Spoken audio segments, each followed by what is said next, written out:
No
Yeah, good evening, Alejandro. Can you hear me?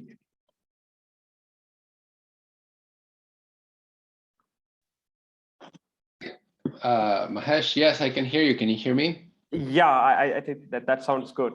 Thank you. Okay, that's great.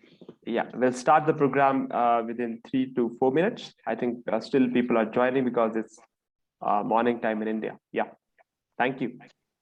Okay, that sounds great. No problem. I'll be here. Yeah, thank you.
So I welcome you all with a very warm good morning to all the participants who are joining us from various parts of the country. This is the 5th day of our program, faculty development program on disaster resilient infrastructure. And For the fifth day, the first speaker of the day is Professor Alejandro Martinez from University of California, Davis, who will be speaking on the topic Bioinspiration for land transfer and soil penetration process. So I hope all have joined, but still I think 30, 40 people are left out. I think we can go ahead and start our lecture. Yeah, so Professor Alejandro have already joined us from California. I would like to briefly introduce to all the participants. Professor Alejandro is presently working as assistant professor in civil and environmental engineering at University of California, Davis. He has done his postdoctoral studies from Georgia Institute of Technology, and also his PhD from the same institute, that is Georgia Institute of Technology, master's also from Georgia Institute of Technology, and then bachelor's from University of Texas, Austin. He's a young professor, very much known for his work in the area of bio-inspired geotechniques. He's the recipient of various awards. The first one, I think that's the new one, which he received last year, is from the D Foundation Institute as a Young Professor Paper Competition Award in the year 2020. He's also the recipient of National Science Foundation, which we call in short NSF, Career Award, given to the young researchers or academicians that he received in the year 2020. And in addition to it, he has already, his CV is very much appreciable, being a young professor. He's also a member of many bodies, professional bodies, to name a few: ASC, ASTM, ISSMGE, PEER, and he's also taken up large number of projects at his own level. I think the one that he received last year, that is from the National Science Foundation Career Award for the topic soil penetration through bio-inspired stress state manipulation, having a value around $5 lakh. So he is the PI of this project. So with these words, I welcome you, sir. First of all, I thank you on behalf of organizing committee for accepting this invitation and taking out time from busy schedule. Although I understand that it's an odd time in US to take a lecture, but you always very humbly accept these invitations. I thank you from bottom of my heart. And the another thing is that I also was associated with Professor Alejandro during my short tenure as postdoctoral researcher. So I thank him. It was my pleasure to work with him there. And I again thank him for giving that opportunity to me. So over to you, sir, with a warm good morning from India. Thank you.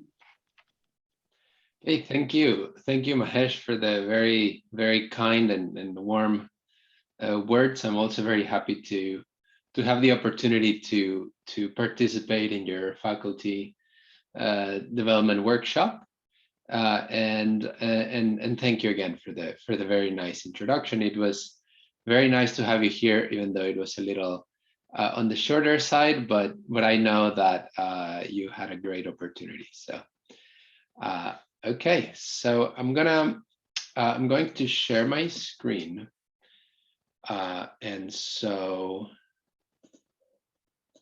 okay, I believe you should see my screen now, and hopefully you can see my slides in presentation mode. Right. Yes. Okay. Perfect. Yeah. Okay. Okay. Well, good morning again. Good evening. I think this is the latest lecture I've ever given, so I'll remember it for that. Although it's not too bad. It's only 10 p.m. So today the topic of my talk hinges around the topic of bioinspiration and how we can use it to generate new technology and to understand different processes. And it is applied to geotechnical engineering topics. Here I'm covering two. One is load transfer, and the other one is soil penetration. And here's the outline of my presentation. First, I'm going to discuss the motivation and background. Again, focusing on bioinspiration. Why is bioinspiration something we're interested in, and what benefits we may get from it? And then the first technical topic of my presentation is in load transfer and it being applied to deep foundations like piles and drill shafts. And the key concept here is a concept of frictional directionality, or in other words, generating different amounts of friction when a given element is displaced in different directions. And then from there, I'll move to the second technical part of my presentation on the process of soil penetration and focusing on this concept of self-penetration, which we've defined as a way of generating the reaction force required for advancing in the soil without the need of an external reaction mass, without the need of a large vehicle. So those are the two, and then I'll just close up with some closing thoughts. So moving on to motivation and background. One of the reasons why we care about bioinspiration, why we think that looking at biology can give us some really important insights, is that there's actually a lot of parallels between engineered and natural systems. For example, in our engineered systems, we need to build tunnels. We need to excavate. We need to build tall, slender structures like a wind turbine that will be subjected to complex loadings from wind and possibly others. We need to push sensors in the ground so that we can monitor what's happening and the conditions, whether they're changing, and also to estimate the properties, mechanical properties of the soil. And in a way, what organisms do with the ground is not that different. We have, for example, trees that are also tall and slender structures that need to be stable under hurricanes and tornadoes, for example. And we have so many organisms that burrow. They excavate in the soil and many different types of soil, and they use different ways of doing so. And one of the main motivations for looking at bioinspiration is the concept of efficiency, and in particular that some biological strategies, and that's what we call as the way that an animal or plant achieves a certain objective or a certain task. Some of those have been shown to be orders of magnitude more efficient than human technology. And so here are two examples. The first one is on excavation. And there's been studies that have shown that ant excavation down here, in terms of, for example, joule per meter cubed excavated, is 2 to 3 orders of magnitude more efficient than our newest tunnel boring machines, like the one shown here. So ants are doing something that's more efficient than the way we're doing it with our new technology.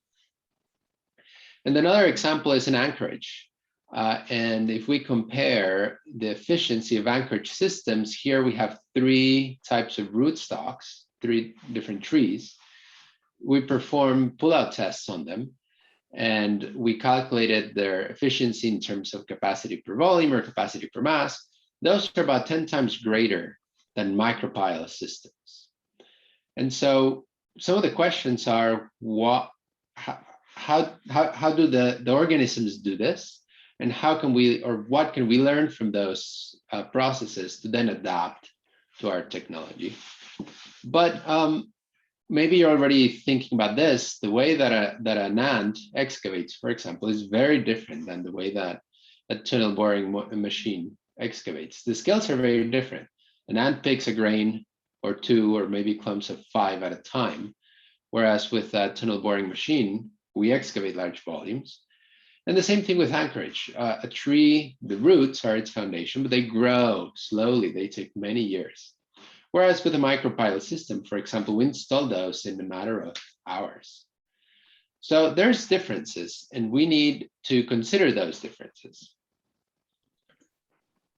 So one way or one framework to do so is this framework of abstraction, meaning that there's different levels of directness all the way to abstraction in which we can translate some of these biological strategies. So forms is the most basic one. And when we're looking at forms, we're translating, for example, geometries. We look at the shape of, let's say, a tree root system, and then we can copy it. Behaviors is a little bit more abstract. So for example, what is that tree root system doing to achieve a big capacity? And principles are even more abstracted things. At the end of the day, we're translating a principle. The engineered solution may not actually look a lot like the natural solution, but the idea still came from there. So here's an example for the first topic for today in the directional friction at interfaces. If we were interested in translating a form, we could, for example, take a scan, a 3D scan of a patch of skin of a snake, as shown here. We can take a cross-section, for example, here on line A to A prime. And this is what the profile of the skin looks like. So if we translate this directly, we would be translating form. If we understood how these asperities interact with the soil, with individual soil particles, for example, then we would be trying to translate a behavior. And if, say, we understand how the load is transferred between the snake skin and the soil, then we can transfer those principles. At the end of the day, it may not look like the snake skin too much, but still the understanding came from looking at snakes. And another thing that's very important is that the scales, both spatial and temporal scales, between a natural system and the engineering application are quite different. For example, if we're looking at animals like insects or even tree roots, those are much smaller. They live at depths smaller than 1 meter typically, and the soil stresses that they interact with are small. If now we look at a building and the deep foundations under that building, then we're looking at 10 to hundreds of meters, where the effective stresses in the soil are much, much bigger. So we need to make sure we're taking care of these differences. And the other thing that goes to the heart of soil behavior is that the behavior of soils depends on the type and the magnitude of the interparticle forces that they are experiencing. And so what I have here are analytical solutions for forces between two particles, in a simplified way. But what I want to highlight are these two gray lines. This one on the right with the sigma equals to 1, that's a very small stress, meaning very shallow depth. So for particles that are under this shallow depth, for smaller particles, it's really not the effective stresses that are dominating the behavior. It could be capillary forces if those are present. It could be drag forces from seepage for even smaller particles. Even the van der Waals forces, the electrical forces, are relevant. But if a given soil is at a very deep location where the effective stresses are quite large, like 1 megapascal, then the behavior of that soil is really going to be governed by the skeletal forces. So we also need to take care of this difference into consideration. So now, with those two things in mind, I would like to move on to the first topic of my presentation on load transfer and deep foundations. And I'll start with the motivation. Load transfer as soil structure interface is really important because really most of the load from the weight of our structures, but also the load that's applied to our structures, could be from wind loads, it could be from live loads, from earthquakes. Most of that load is dissipated to the ground through this soil structure interfaces, the planes of contact. And typical examples include soil nails and tiebacks, and tunnels, and deep foundations. And deep foundations is going to be the focus of my presentation today.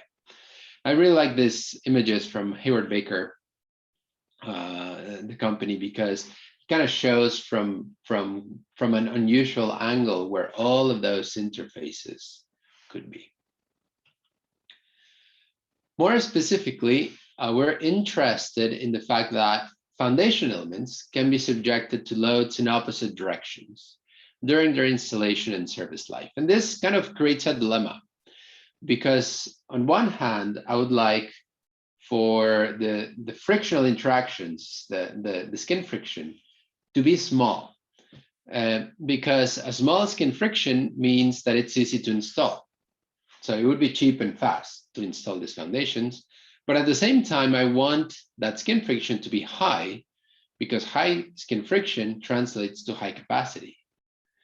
But it's really hard to get both at the same time. You either get one or you get the other, depending on the soil conditions. Here's an example of a suction caisson. To be installed offshore, it's going to need to be pushed down in the ground. And then when it goes into service, if it's part of a jacketed structure, for example, most of the loading applied to it will be in tension.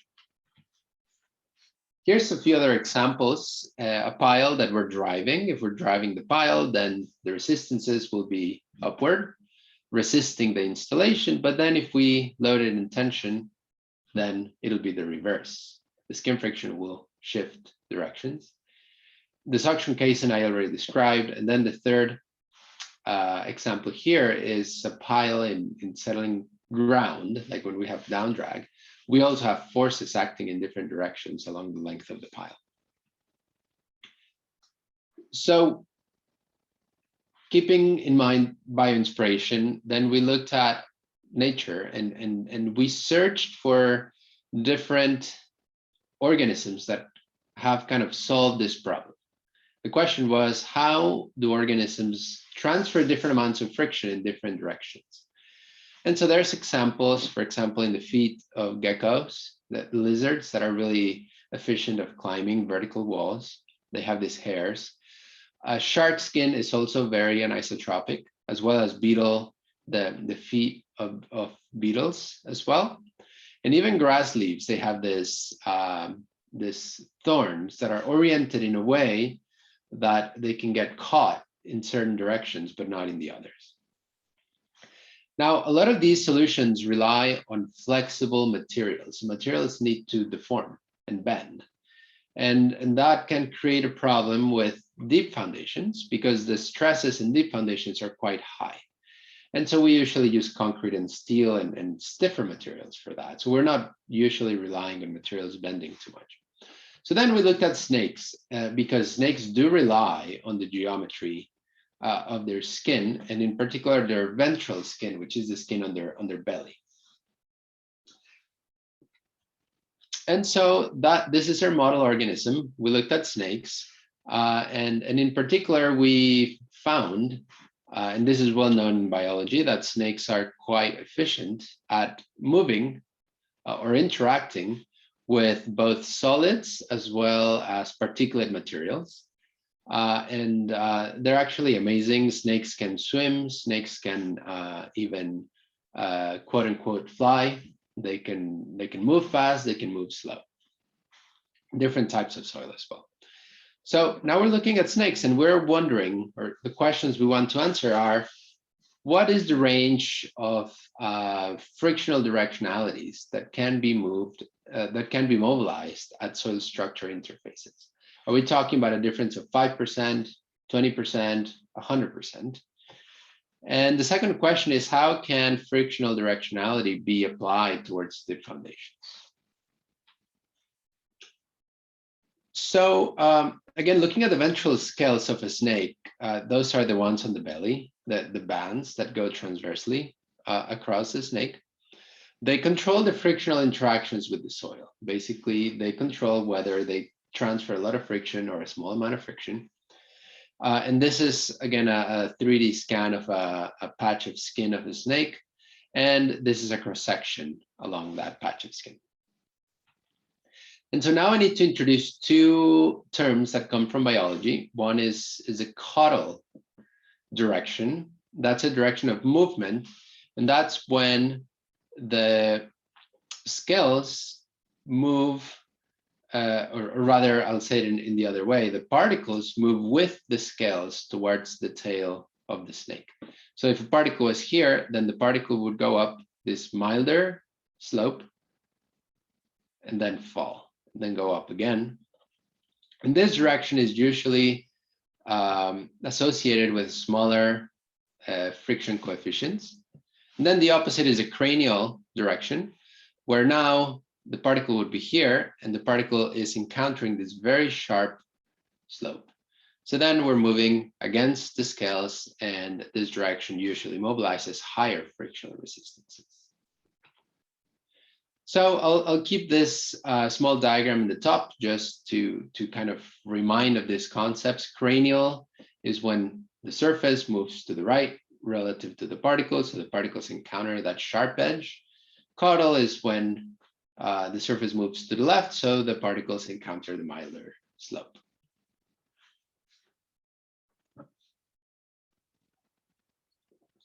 So one of the first things we did is we collaborated with a biologist here from UC Davis, and he helped us choose 60 specimens of snakes. And the goal here was to choose specimens from species that are very different from one another, because we didn't know which snake would be the best one at this. And we borrowed those specimens from the Museum of Vertebrate Zoology, and we brought them to the lab. And then we scanned them to get their topology. And then from those scans, we idealized and then scaled and generated 3D printed models of surfaces of snakeskin. And then we brought those to the lab, and then we performed interface shear tests to understand the coefficients of friction and the interactions that take place. And lastly, we did centrifuge tests on model piles to now look at the application.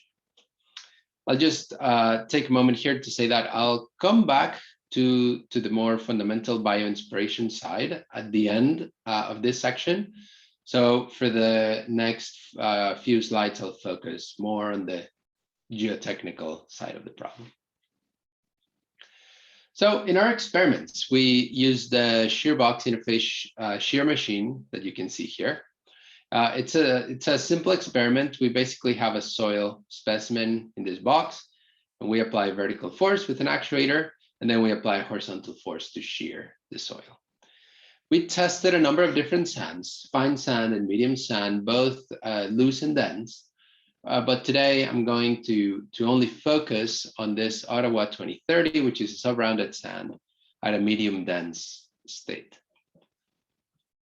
So our specimens look like this in schematic. We have the soil in there. The shear box is round, and down here in black is our bio-inspired surface. So now you can imagine if I pull the surface to the right, I would be doing what I call a cranial test. But then if I push the surface to the left, then I would be doing a caudal test.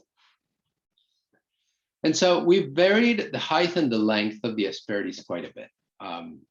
But the results that I'm going to present today are mostly for this series of surfaces that have height of the asperity of 0.3 millimeters and a length of 12 millimeters. So we also had our reference surfaces. These are intended to mimic conventional construction materials like rough concrete here with a rough profile, or smooth steel, for example, with a smooth profile. So this is what the results from our experiments look like. On the y-axis, I have the stress ratio. This is basically a measurement of the shear strength. It's basically the coefficient of friction. And then on the x-axis, I have the horizontal displacement. So the way these tests go is we move the surface in one direction and we mobilize, for example, for the rough surface, we mobilize a large stress ratio, and then we stop and move in the other direction. And the stress ratio value is pretty similar in both directions. Now for the smooth surface, as you can imagine, the shear strength is much smaller. And it's also similar whether we go in the first direction or in the second direction. Now, if I do a test with my bio-inspired surface, and this is where the terminology can get a little bit confusing, because if I do a test in one direction and then in the opposite direction, I do first shearing in the cranial direction, and we can see it mobilizes a large strength like the rough surface.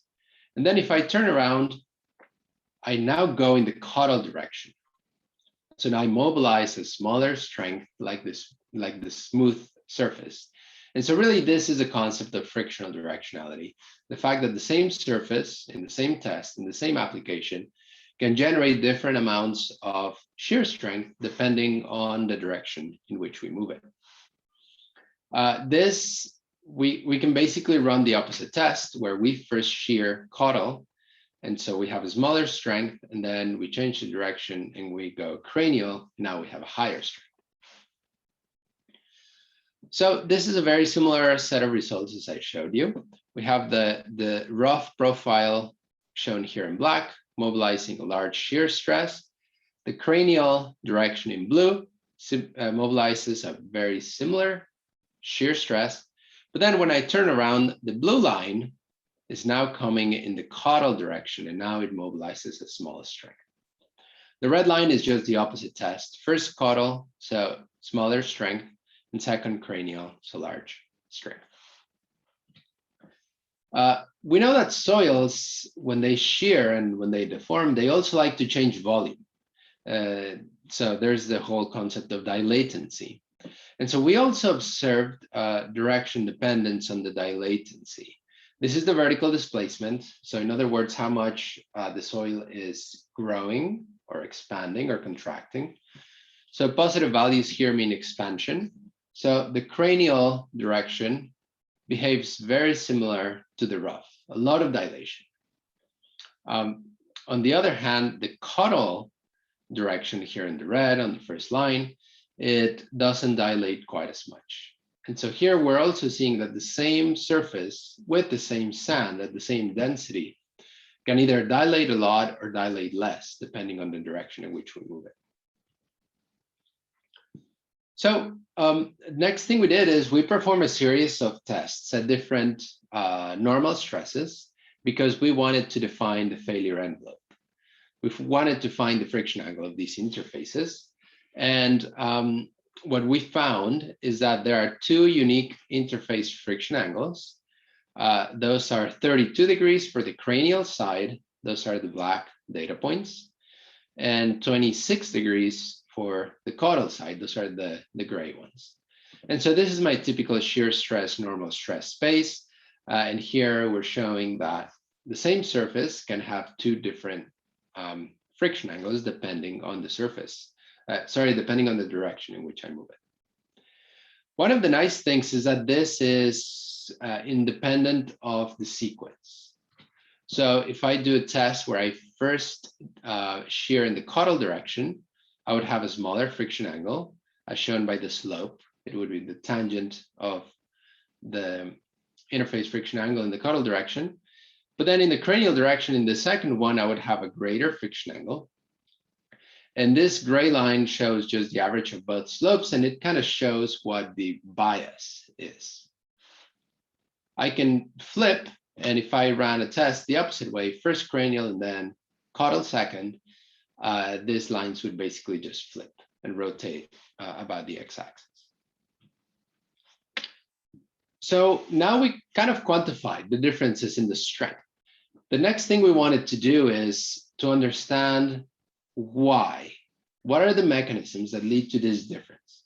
And so to do that, we used particle image velocimetry, or PIV. It's an image analysis method where we basically track patches in a series of photographs. So in our test, we have a clear wall on the side. And so because of that clear wall, we can take sequences of photographs, and then we can run it through our PIV that uses cross correlation between these photographs to then find how the different patches of sand are deforming. Here you see my sand is blue, and we had to dye it, we had to color it to create a stronger color contrast so that we could perform this PIV analysis. In the natural color, there was just not enough texture for the cross correlation to be successful. And just one more thing, you can see the surface down here under the sand. So these are the results from our PIV analysis. What you see now are spatial maps of shear strains. So blue is very low shear strain or zero, and yellow is large shear strains. And so this is just the X dimension and the Y dimension. And I have the surface here and I'm moving it to the right, and I have two scales that are being imaged.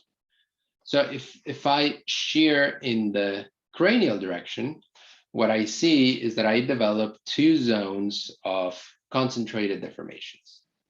I'm shearing the soil a lot in front of each of these two scales. But if I flip this surface and now I'm moving it still to the right, but now in the cutoff direction, I don't really see too much sand being deformed.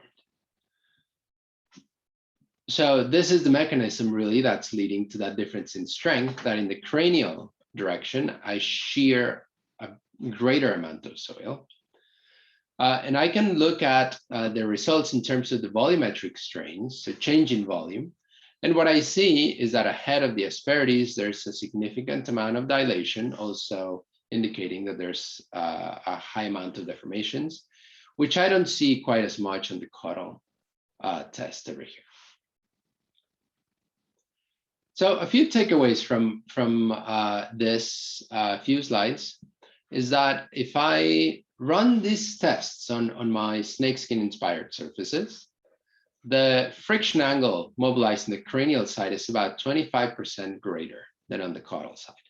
And that's specific for this one surface that I showed. The asperity height and length also influence the friction angle.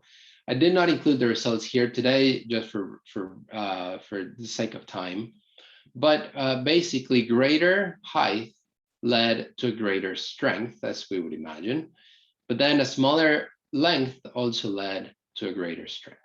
So we can, to a certain extent, tune the strength of our surfaces if we modify the geometry. Cranial shearing led to a greater amount of soil deformations, as shown here, in the deformations ahead of the scales. So the next thing we wanted to do is, okay, we felt like we understood the range of friction angles we can generate, for example, in this plot on the top. We know that they're dependent on the direction of movement, and we understand why they interlock with the sand in different ways.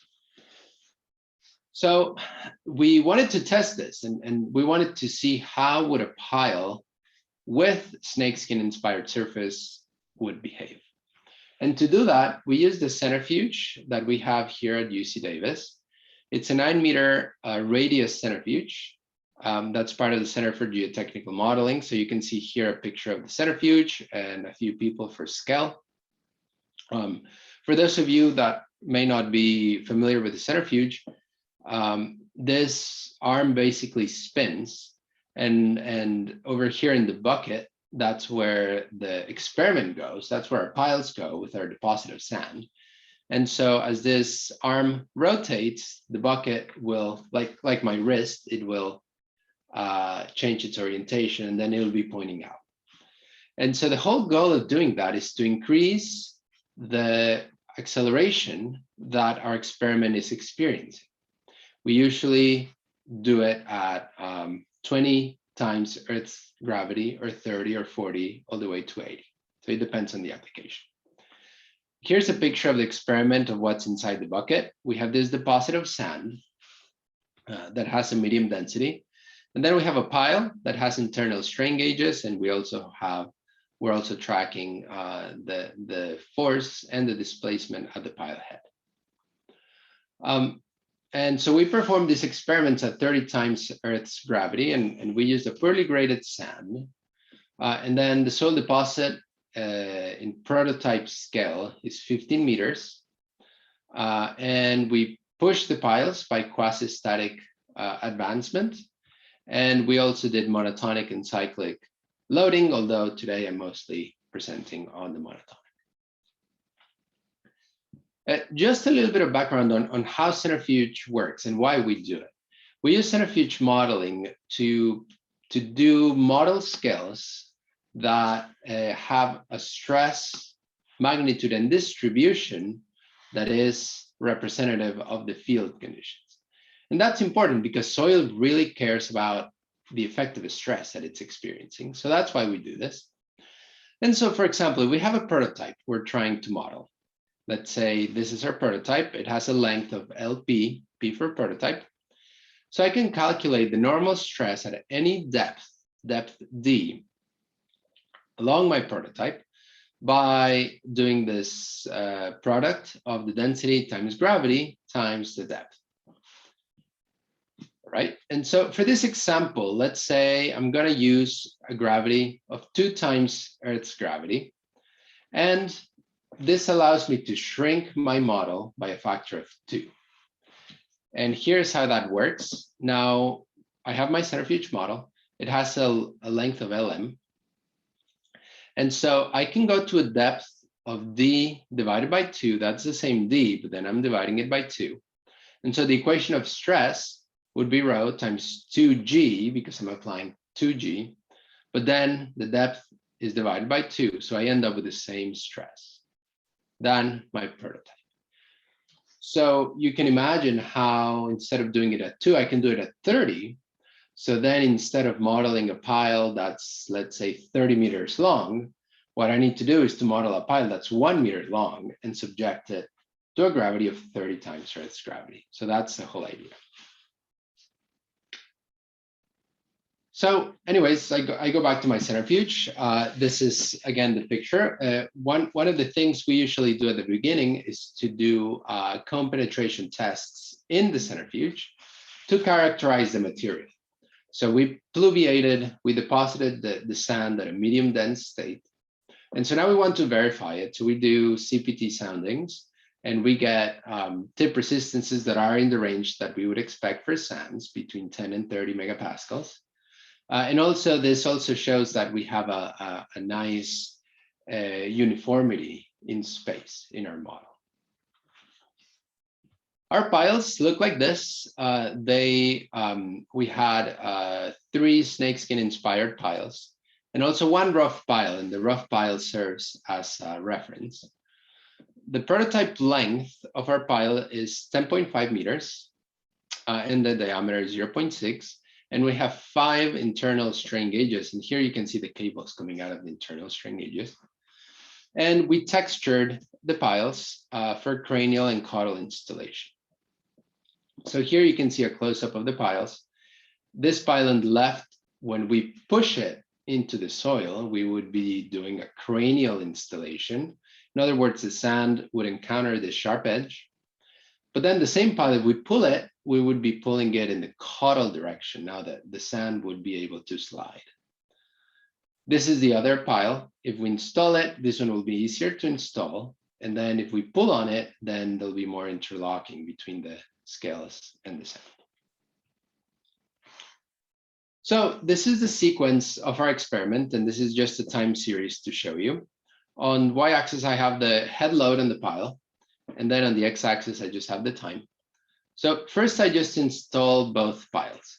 And by the way, this is color-coded. So the gray line is this pile, the one that's harder to install because the asperities are pointing down.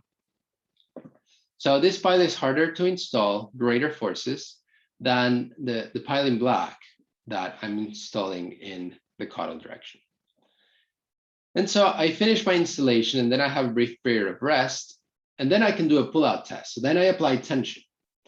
And so then what happens, and I'm going to zoom in here a little bit, is that the pile that was more difficult to install with the greater forces, now it's easier to pull. It mobilizes a smaller pull-out capacity. And here's the other pile in black that was easier to install with the smaller forces, but that now in pull-out, it mobilizes greater forces, as shown by the black line. And so really, this is the concept of frictional directionality now applied to piles, showing that depending on how I design my pile, I can make it easier to install or harder to install.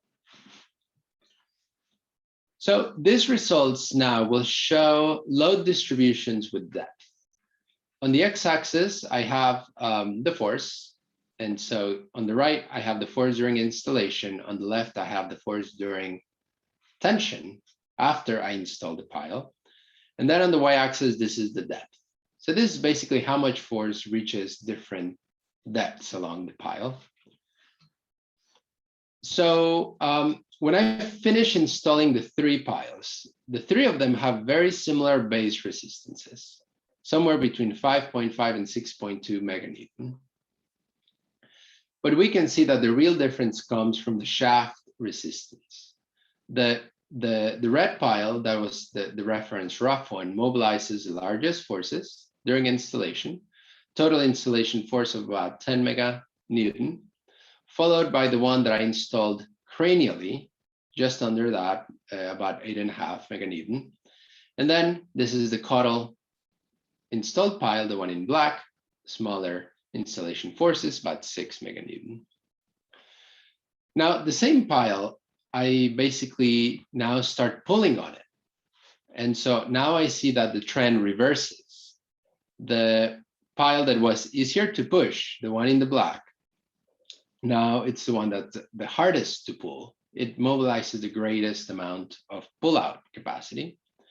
And the pile that was harder to install, the one in gray, then now becomes the easiest one to load in tension.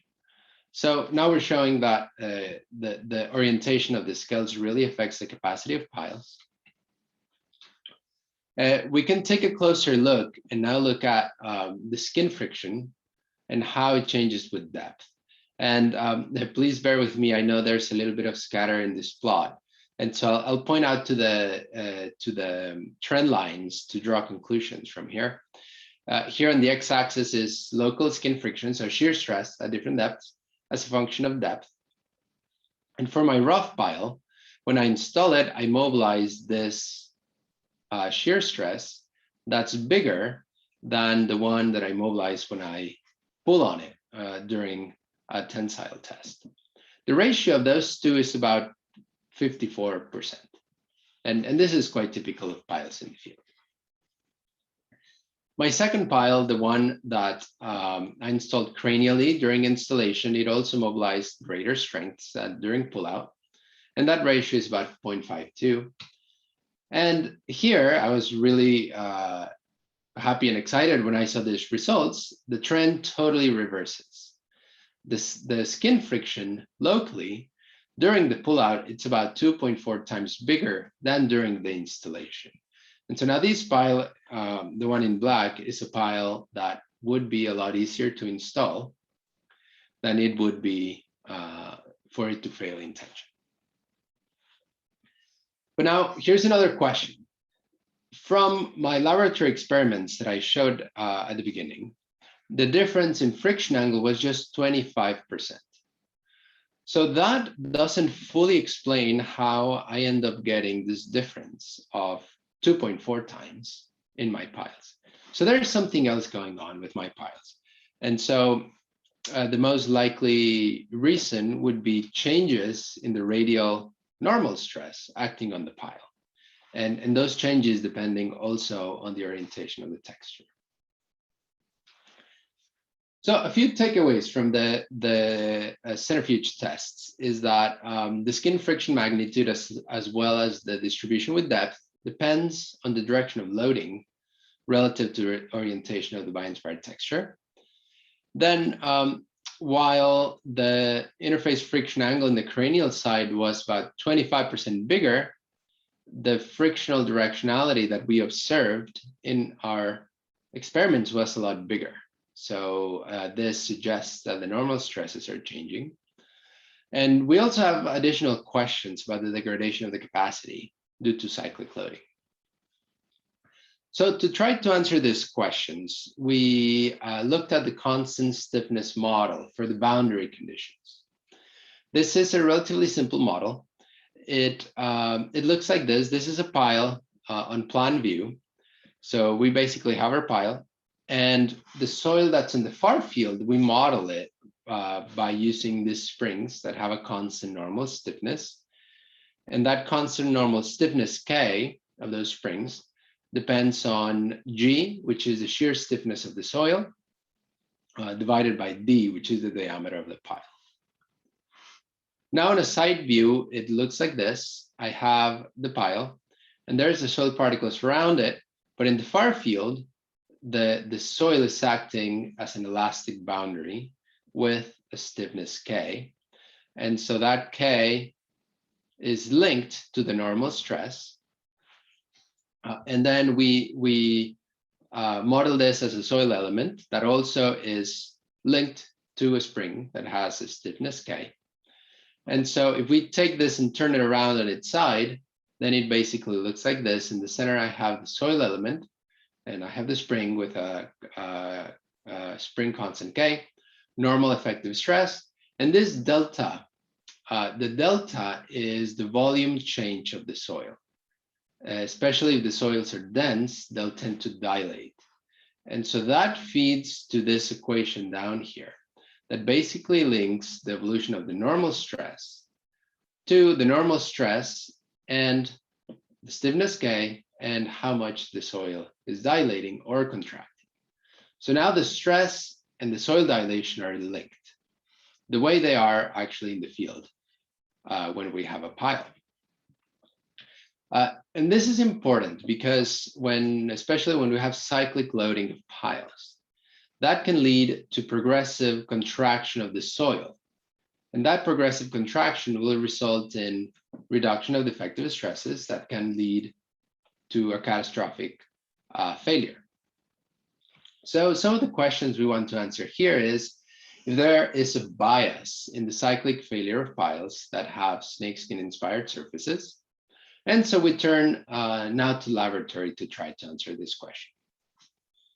So what I'm showing here, again, are results from our laboratory tests with our interface shear, but now we're using the constant normal stiffness boundary condition. So like I said, we're linking the dilatancy of the soil to the evolution of the shear stress, of the normal stress rather. So this is what the results look like: shear stress displacement. In the cranial direction, I mobilize a much higher strength. And then I turn around, and then in the caudal direction, the strength is much smaller. As I had already shown you, the dilation of the soil depends on the direction of shearing. So cranial creates a greater dilation, but then that is now linked to the evolution of the normal stress. When I'm shearing cranially, that normal stress increases by a much greater amount than when I'm shearing caudally. And so now this evolution of the normal stress partially explains why in my centrifuge test, I have a much bigger difference in the capacities than I did on my initial laboratory experiments. And that is because the normal stress is really changing. And now this is where it turns really interesting. I can start doing cyclic tests using, again, my constant normal stiffness boundary condition. I'll go back to this framework that I presented at the beginning, where the friction angle in the caudal side is smaller than in the cranial.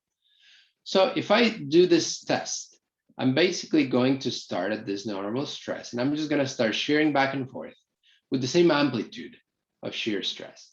This amplitude will be 35% of the capacity of the sand. And I'll do this a number of times until I get a failure. And if this framework is correct, then my failure should always be on the caudal side.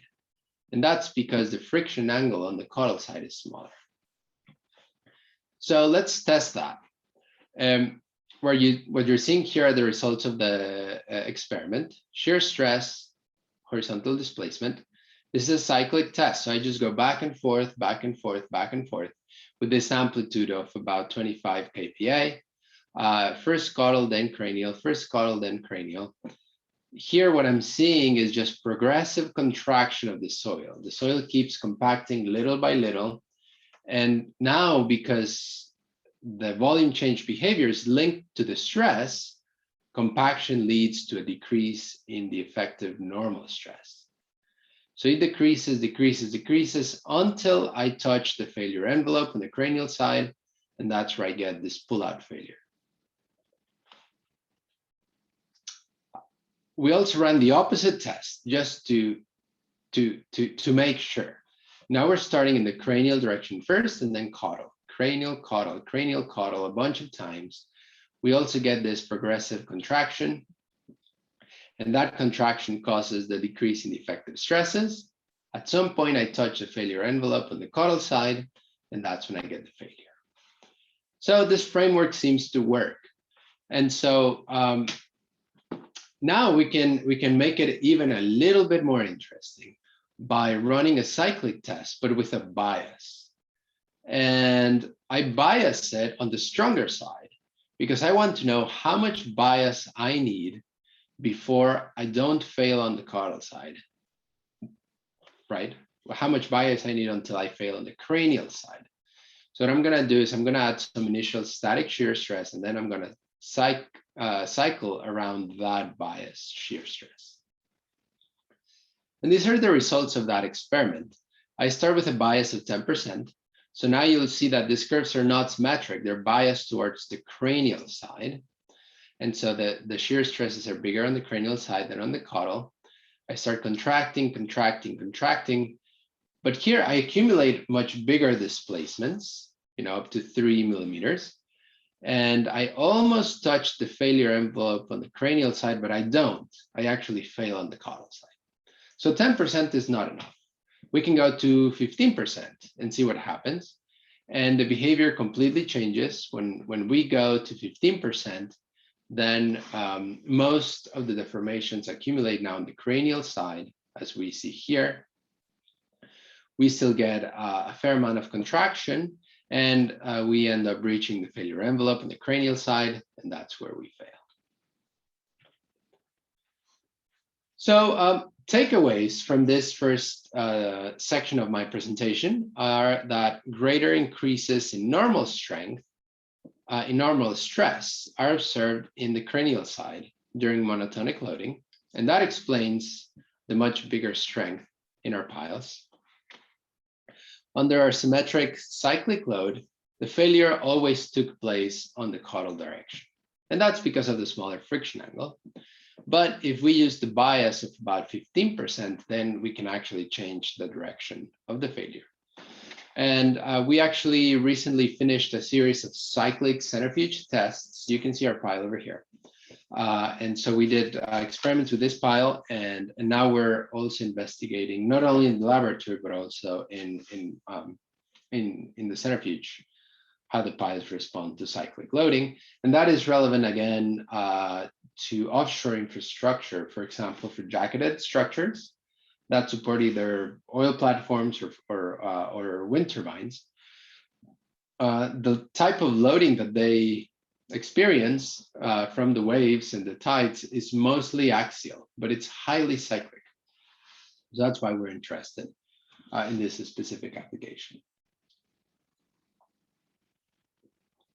I did want to take just a brief moment to talk about bioinspiration. So this is going back to what I was talking about. I already presented this slide, but I want to talk a little bit more about these 3 initial steps, how we chose the snakes and how we went about characterizing them and then generating the surfaces. So like I said, we collaborated with Professor Brian Todd, who's a biologist that specializes in snakes. We scanned all of the specimens in our lab. And then we collaborated with 2 other biologists who focus on evolution and biological adaptations. Professor Duncan Erschik and Dr. Simon Bacons. Together, we developed this code in Python that we called Custo. And this code, what it allowed us to do is to quantify the height, length, surface roughness, and a few other parameters for every profile we took. We had thousands of profiles, so doing this manually would have taken a long, long time. So instead, we made this code, and we made it available. So anybody can download this code and use it to quantify surface properties of biological surfaces. And this is what it looks like. It basically takes a profile, and then what it does is that it segments the scales. This is a profile on snake skin. And then it can calculate different parameters like the length of the snakes, the height, other parameters like skewness, kurtosis, as well as the surface roughness.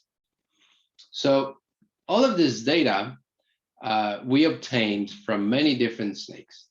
For example, we used the burrowing snakes. This is a rubber boa. And so this is what the skin looks like. This is the dorsal skin and the ventral skin. We also looked at a king snake, for example, that is a terrestrial snake. And also at aquatic snakes, and this was really surprising to me, that aquatic snakes have a very different type of texture on their skin. And we found this common question that was interesting both to us in geotechnical engineering as well as to them in biology. And the question was, is there a correlation between snake scale topology and habitat use? They cared about this because they are interested in how the snakes evolved and how they adapted to different habitats. We care about it because if we're looking for model organism to, let's say, design the surface of our piles or something like that, there's thousands and thousands of snake species. So if we can find a correlation, then we can narrow to a specific habitat and then focus on those. And so that's what we tried to do.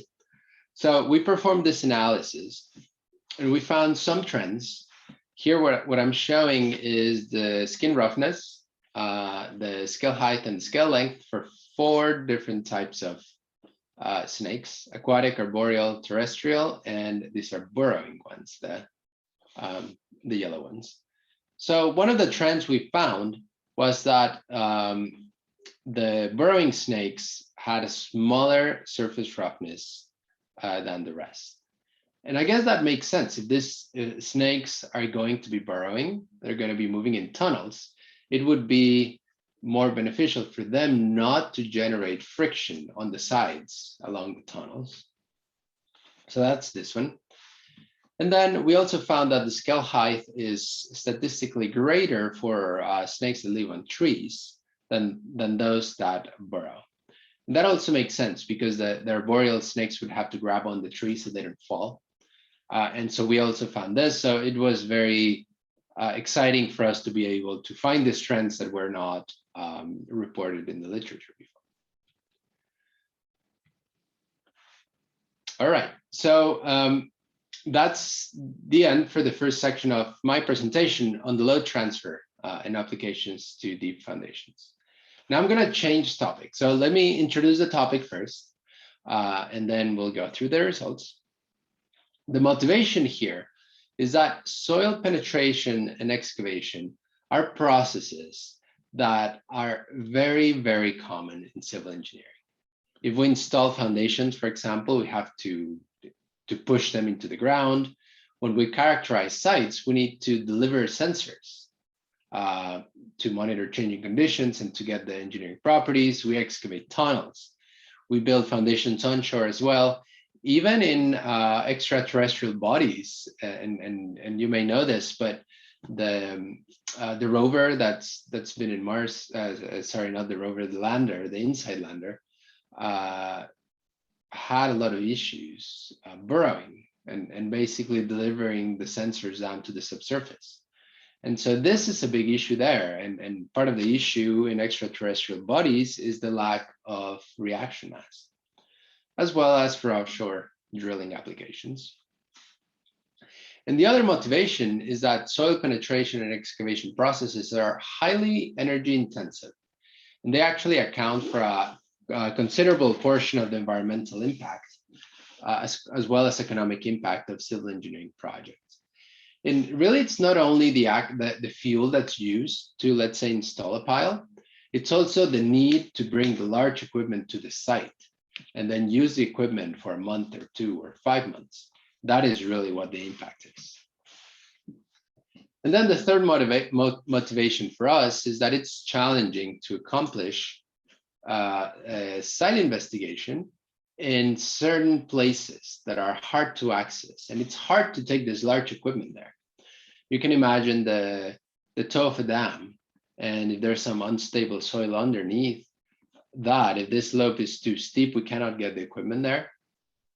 There's congested urban areas as well, forested areas, or even space exploration.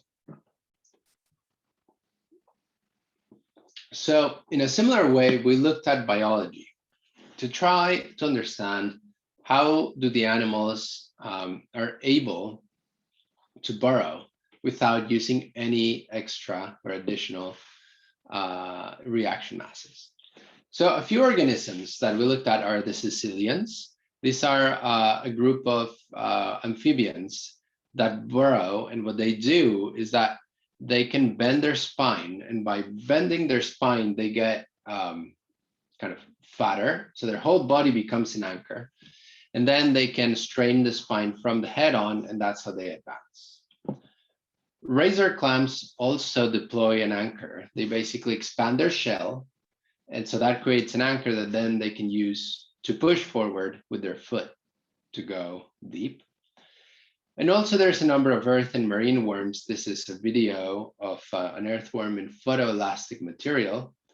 And we can see how it expands part of its body in the back. And then once it has enough reaction force, then it can push forward. So we call this the tip and anchor template.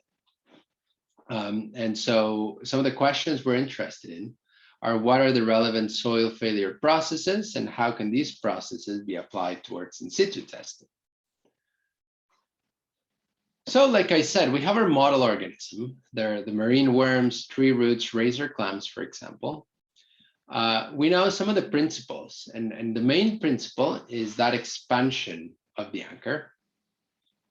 And one thing that expansion does is that when that expansion takes place close to the tip of the organism, it actually creates a stress relaxation ahead of it. This is a frame from that video I showed you a minute ago, showing how expansion of the tip here creates stress relaxation. And this is a numerical simulation showing how if a root is expanded laterally, and it's actually been shown that when roots encounter a hard soil, it'll start growing radially. And then what that does is that relaxes the stress ahead of the root tip. And then when the stresses are low enough, then it can grow. And so we actually know this from a soil behavior point of view. This has been called an open mode discontinuity, where lateral loading, in this case here, we have a crack, for example, and that crack is opening. If we load it laterally, the stresses ahead decrease. As shown here in point B, this would be the stress path for that point B. So it fails in unloading. And so that's the part that we're really interested in. How do we generate that reaction? But then as a result of generating that reaction, can we decrease the effect of the stress ahead so that then it's easier to push? And so we have this tip and anchor template. We have our initial condition, that's just a probe. And this probe has a diameter of D. And then this probe, it has an anchor that can expand, and it expands to a diameter of DE. And that anchor has a finite length L. And so this generates radial pressure around the anchor. And then what we can do is we can load the anchor against the tip of this probe. So the resisting forces are the tip resistance and the shaft resistance, which we know how to model in geotechnical engineering. And the reaction forces now, they can be modeled as the limit pressure and how that is transferred as shear, and also the bearing reaction force in the back. So it's this balance of forces that we're going to be looking at.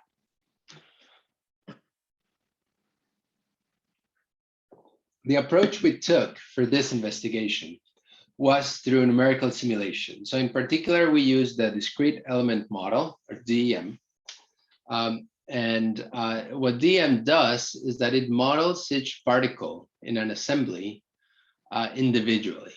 So if we have a specimen with 1 million particles, we model each one of them. Similar to in an FE analysis, we have each individual element. Here, we have individual particles, and the particles interact with one another through contacts.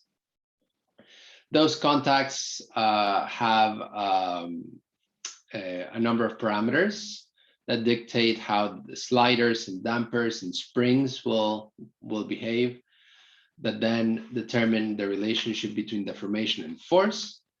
And one of the really nice things about DEM is that then we can track what's happening both at a global scale, but also as a micro scale. So for example, this is a particle displacement map where we can track how much of the particles are displacing as we are expanding this anchor. And on the right is the same simulation, but now I'm visualizing the contact forces. So these are forces between individual particles. So we get all this wealth of information. Some more details about our model. Our specimen is this chamber, and the chamber is filled with about 200,000 particles. And this is very similar to a calibration chamber that we can use experimentally, but this is just in a simulation. We have stress boundaries around. We have a vertical stress, and we also have a radial stress. And then we can push a probe in here, and then we can expand the anchor and do the entire process. In DEM, we typically have to upscale the particles just because of computational time. 200,000 particles was enough to model this, but although admittedly these particles are larger than typical sand particles, the probe was sized to be equivalent to that of a conventional CPT probe. The stress is applied to the specimen, simulated at a depth of about 10 meters or 100 kPa in vertical stress. And that stress was kept constant. And we can also track internal variables like stresses and strain rates as well. And so we did that at all of these locations that you see here. One of the first things we need to do is to validate our model, make sure our model is reproducing behaviors that are typical of soils. And one of the ways in which we did it is we performed CPT soundings at different overburden pressures. The overburden pressures here simulate different depths. So for example, the 25 kPa overburden pressure simulates 2.5 meters of soil, 100 simulates 10 meters, and 400 kPa simulates about 40. So this profiles, as we would expect, the tip resistance increases as we increase the overburden pressure. The friction sleeve also increases as we increase the overburden pressure. And then we can take this a step forward, and then compare to trends that we know from the field that should take place. This is, for example, a soil classification chart that uses CPT results to classify soils. And what we see here is that all of our simulations yield a response that's characteristic of sands, going from more dilative sands or shallow locations to more contractive sands or at greater locations. And so we're basically happy with the trends that we're obtaining. Now, this is our self-penetration process. We first, just to start the simulation, we push the probe just in the way that we would do a CPT test. We just push the probe for a distance of 0.9 meters. This is where I think the fun starts. Then we can deploy our anchor. So we're going to expand our anchor radially. That's going to mobilize the radial anchor pressure as well as the bearing pressure as shown here. And then after we do that, then we're going to do our self-penetration simulation where the anchor is loaded upwards while the tip is loaded downwards. And we had to code force control loading to do this. So we do that, we determine which part moves, the anchor or the tip, by doing a balance of forces. So basically the portion that generates the smallest force is the portion that moves. This is very similar conceptually to an Osterberg cell test for deep foundations. And just one more thing I want to note is that we only did one self-penetration cycle. In reality, a probe would probably need to do 10 of these cycles or so, but we only did one and that was sufficient to understand what was happening. All right, so here's an overview of my simulation. Let me describe the plots and then I'll bring the results. What I'll be showing here is the tip resistance, QC, that's this one. This is the resistance to penetration. And then in blue on the second axis, I'm going to show the anchor pressure. How much anchor is acting on the pressure here, the PA and the PB. At the same time, I'll be showing the vertical displacement, either of the tip or the anchor, and the radial displacement of the anchor in blue. And it's all as a function of this n bar parameter. And all this n bar parameter is a proxy for time. And I just compressed it such that cone penetration goes from 0 to 1, anchor expansion goes from 1 to 2, and self-penetration goes from 2 to 3. This is just for visualization purposes, just so that I could show everything in one plot. So here we go. I first push the probe into the specimen. So I'm pushing it. It's moving at a constant rate with time. So we have that straight line. And so we generate the tip resistance of about 5 megapascals, and it stays there. Then I move on to the next step in my simulation. I'm jumping ahead of myself a little bit. Before that, I can track the stresses around the probe. I'm pushing this probe down. So if I track the radial and the vertical stresses in the soil, I see that they're highest around the tip, as we would expect. I can also take a closer look at how those stresses are evolving at 2 different locations: red underneath the tip, blue on the sides of the anchor. And this is a stress path plot where on the y-axis I have the shear stress, and on the x-axis I have the mean effective stress. And I have the critical state line. So soil, as it fails, will tend to converge to the critical state line, and that's what the soil under the tip is doing, as shown in this red path. But the soil around the anchor is really not doing a lot because it's far away from the tip. It's far away from where the action is happening. Okay, now I can move on to the next step in my simulation, anchor expansion. So a few things happen here. First, I start expanding the anchor at a constant rate, as shown by this straight line. That mobilizes both the PA, a radial pressure, as well as the bearing pressure, as shown by these 2 blue lines. But now, very interestingly, what we start seeing is the tip resistance decreasing. The tip resistance begins decreasing as I expand the anchor. If I look at my stress distributions, I see concentrations of stresses around the anchor, as we would expect. But it's actually easier to look at these ones in terms of the changes in stresses. And so here I'm showing now in red the locations where the stress increased. And in blue, I'm showing the locations where the stress decreased. And now we can see very clearly how, as I expanded the anchor, the stresses around the anchor increased. That makes sense. But the stresses ahead, near the tip here, actually for vertical stresses even greater, those decrease by a substantial amount. And those 2 decreases in stress are what give rise to this decrease in the tip resistance.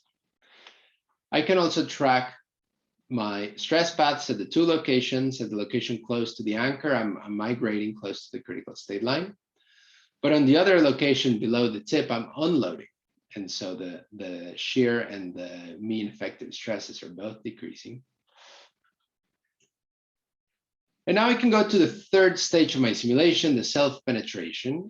And so I'm loading the anchor and the tip against each other. So a few things happen. And I think the easiest way to explain this is to look at the balance of forces. Here I'm showing total reaction force in blue and the total penetration force in red.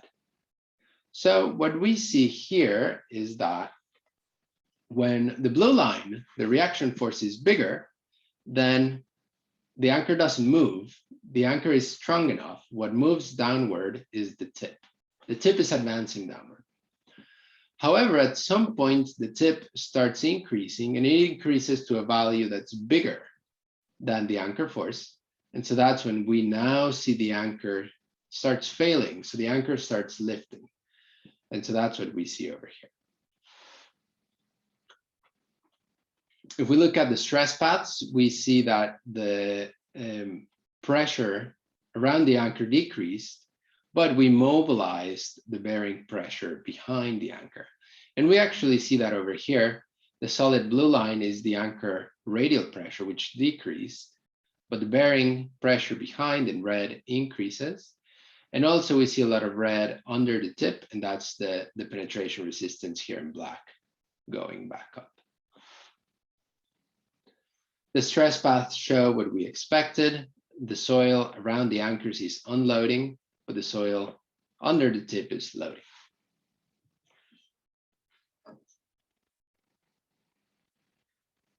So now what we can do is to generate this plot of self-penetration displacement.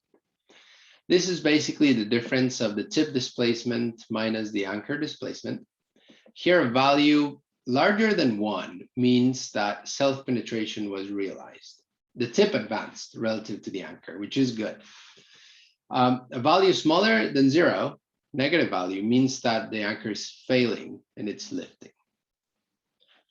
Now, we did that as a function of the distance between the tip and the anchor. It turned out that this parameter was very, very important. And the results show that as we bring the anchor closer, equivalent to 1 diameter of the probe, 1d, then that's when the probe performs the best for self-penetration, as shown by the black line. As we increase that distance all the way to hd, that would be this anchor being placed all the way back here, then the anchor starts failing and we actually cannot self-penetrate. And the reason, again, is related to the soil stresses. When the anchor is really close to the tip, that decrease in the stress ahead of the tip is greater than when the anchor is further away. So that mechanism of relaxation of effective stresses is really important. And we can actually map how the tip resistance decreases due to that expansion of the anchor as a function of the distance. So when the distance is equivalent to 1 diameter here, then that decrease is very sharp. It decreases to about half its magnitude. It goes from about 4.5 megapascal to about 2. But then as we increase that distance, then that reduction goes away. And by the time the anchor is placed a further distance of 8d away, then that reduction basically doesn't exist anymore. Another thing that's interesting here is that as we continue our simulation, the tip resistance is remobilized. So it goes back up to close to its original value. And so this is good and bad. It's bad because that relaxation of effective stresses is only temporary, but it is good because this means that we can get a tip resistance measurement that is undisturbed. And then that measurement we can use to estimate soil properties with all of our methods and all of our empirical equations that already exist. So there's an upside and a downside. We also looked at other parameters, for example, the anchor length.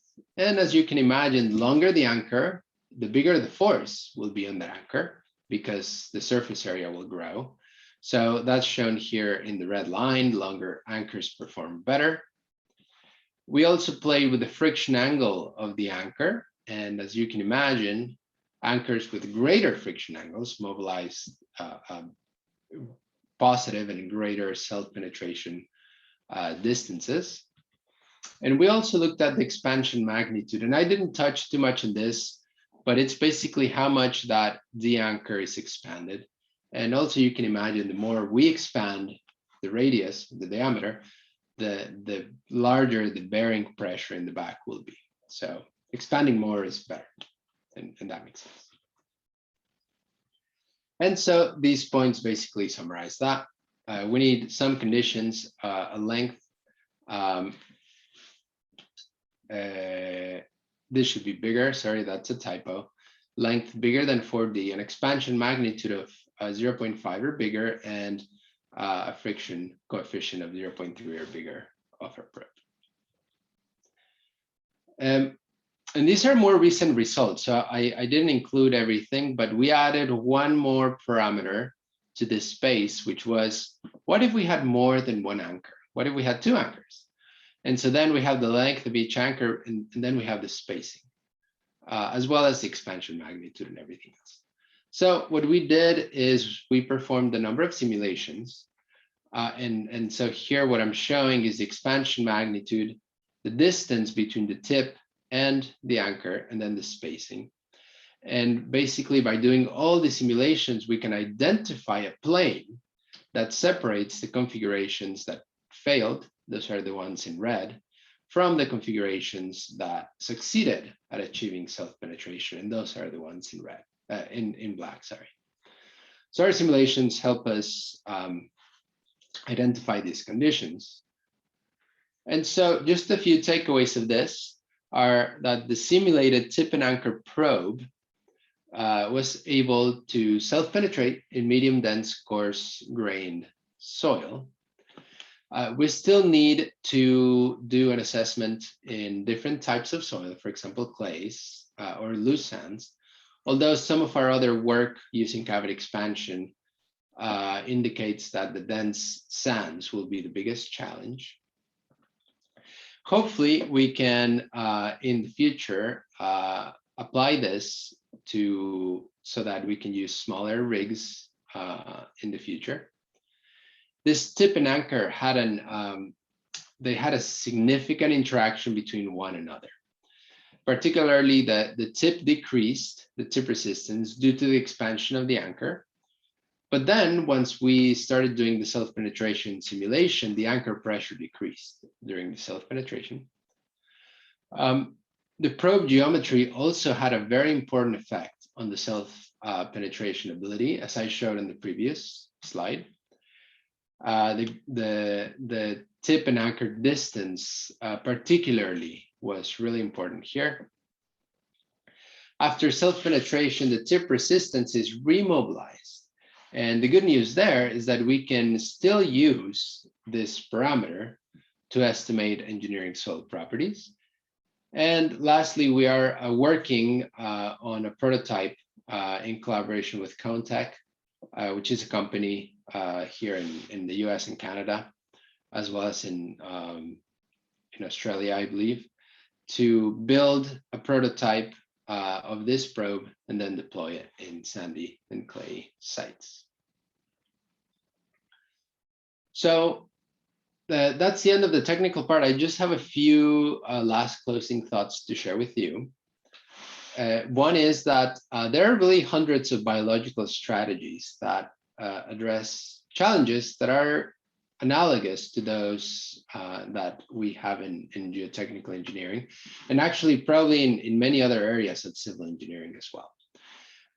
Particular to geotechnical engineering, soil penetration and excavation, load transfer, slope stability, mass and thermal transport, optimization. There's a lot. There's a wealth of information out there. Very important step there is to identify the biological strategies. And this is challenging because as an engineer, we need to be familiar with the biology literature. And so one important step there, at least in my experience, has been to collaborate with biologists that can guide some of that. But I do think there's a need to find a question that's of interest to both parts. Because by knowing how to analyze, for example, soils and how they behave, we can also help to answer biological questions. And we also need to abstract the engineering problem and the biological strategy, particularly because there's important differences in spatial and temporal scales, as well as in the magnitude of stresses in the materials that are used. Bioinspired geotechnics and also in civil engineering is a growing field. I think we're paying more attention to what biology does. and we're looking for more sustainable ways and solutions. I think that bio-inspired research can focus on very fundamental questions. And here's one example. What are the relevant geomechanical processes in the interactions between animals or plants and their environment? But I also think that bioinspiration can lead to development of practical solutions. And examples of what I talked about today are new types of surfaces for foundations, or new tools for soil penetration and excavation for sites that are difficult to access. I wanted to share this with you.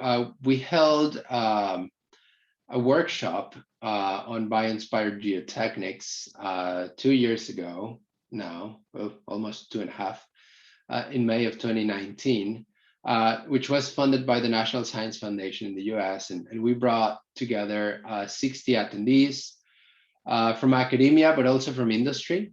We brought people from foundations and ground improvement and site characterization and so on. And from academia, we brought people from geotechnical engineering, but also from robotics and biology and physics. And the results of this workshop are published in a paper in Geotechnique that was recently published. So I just wanted to include it here in case you're interested in learning more. You can refer to this for a summary.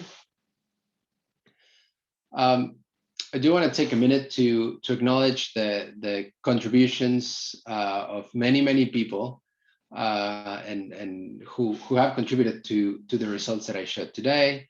A lot of students on the top row, PhD students, master's students, postdocs, undergraduate students, as well as collaborators as well from UC Davis, Jason DeYoung and Dan Wilson, but also from University of Massachusetts, as well as University of Antwerp in Belgium.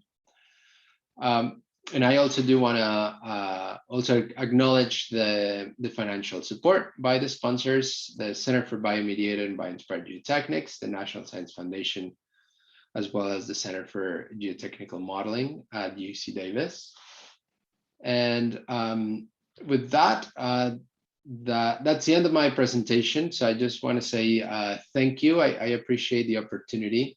And I appreciate the time and the opportunity to share this morning with you. And I'll be happy to answer any questions if there's any interest and time for that. Thank you, Professor Alejandro. I understand that it's a late night and it's a long lecture, you know, of 1.5 hours approximately. So I appreciate, you know, very much your dedication for the same. So dear participants, if you have any query, questions regarding this interesting topic of bio-inspired geotechniques, you can always reach out to Professor Alejandro also through mail. You know, if you want to ask right now, I can unmute you, you can go ahead. Yeah, I think we have one question from Mr. Sridhar. Sir, you can go ahead. I've already unmuted you. Yeah, please go ahead. Yeah, thank you. Yeah. Thank you so much, Andrew Martinez, for this very new topic, and amazing, very interesting. Snakes entering geotechnical arena is very new thing actually for all of us. But anyhow, this biostrategy is very much important. Even in structures also, this biostrategy is a long way to go. That's one thing.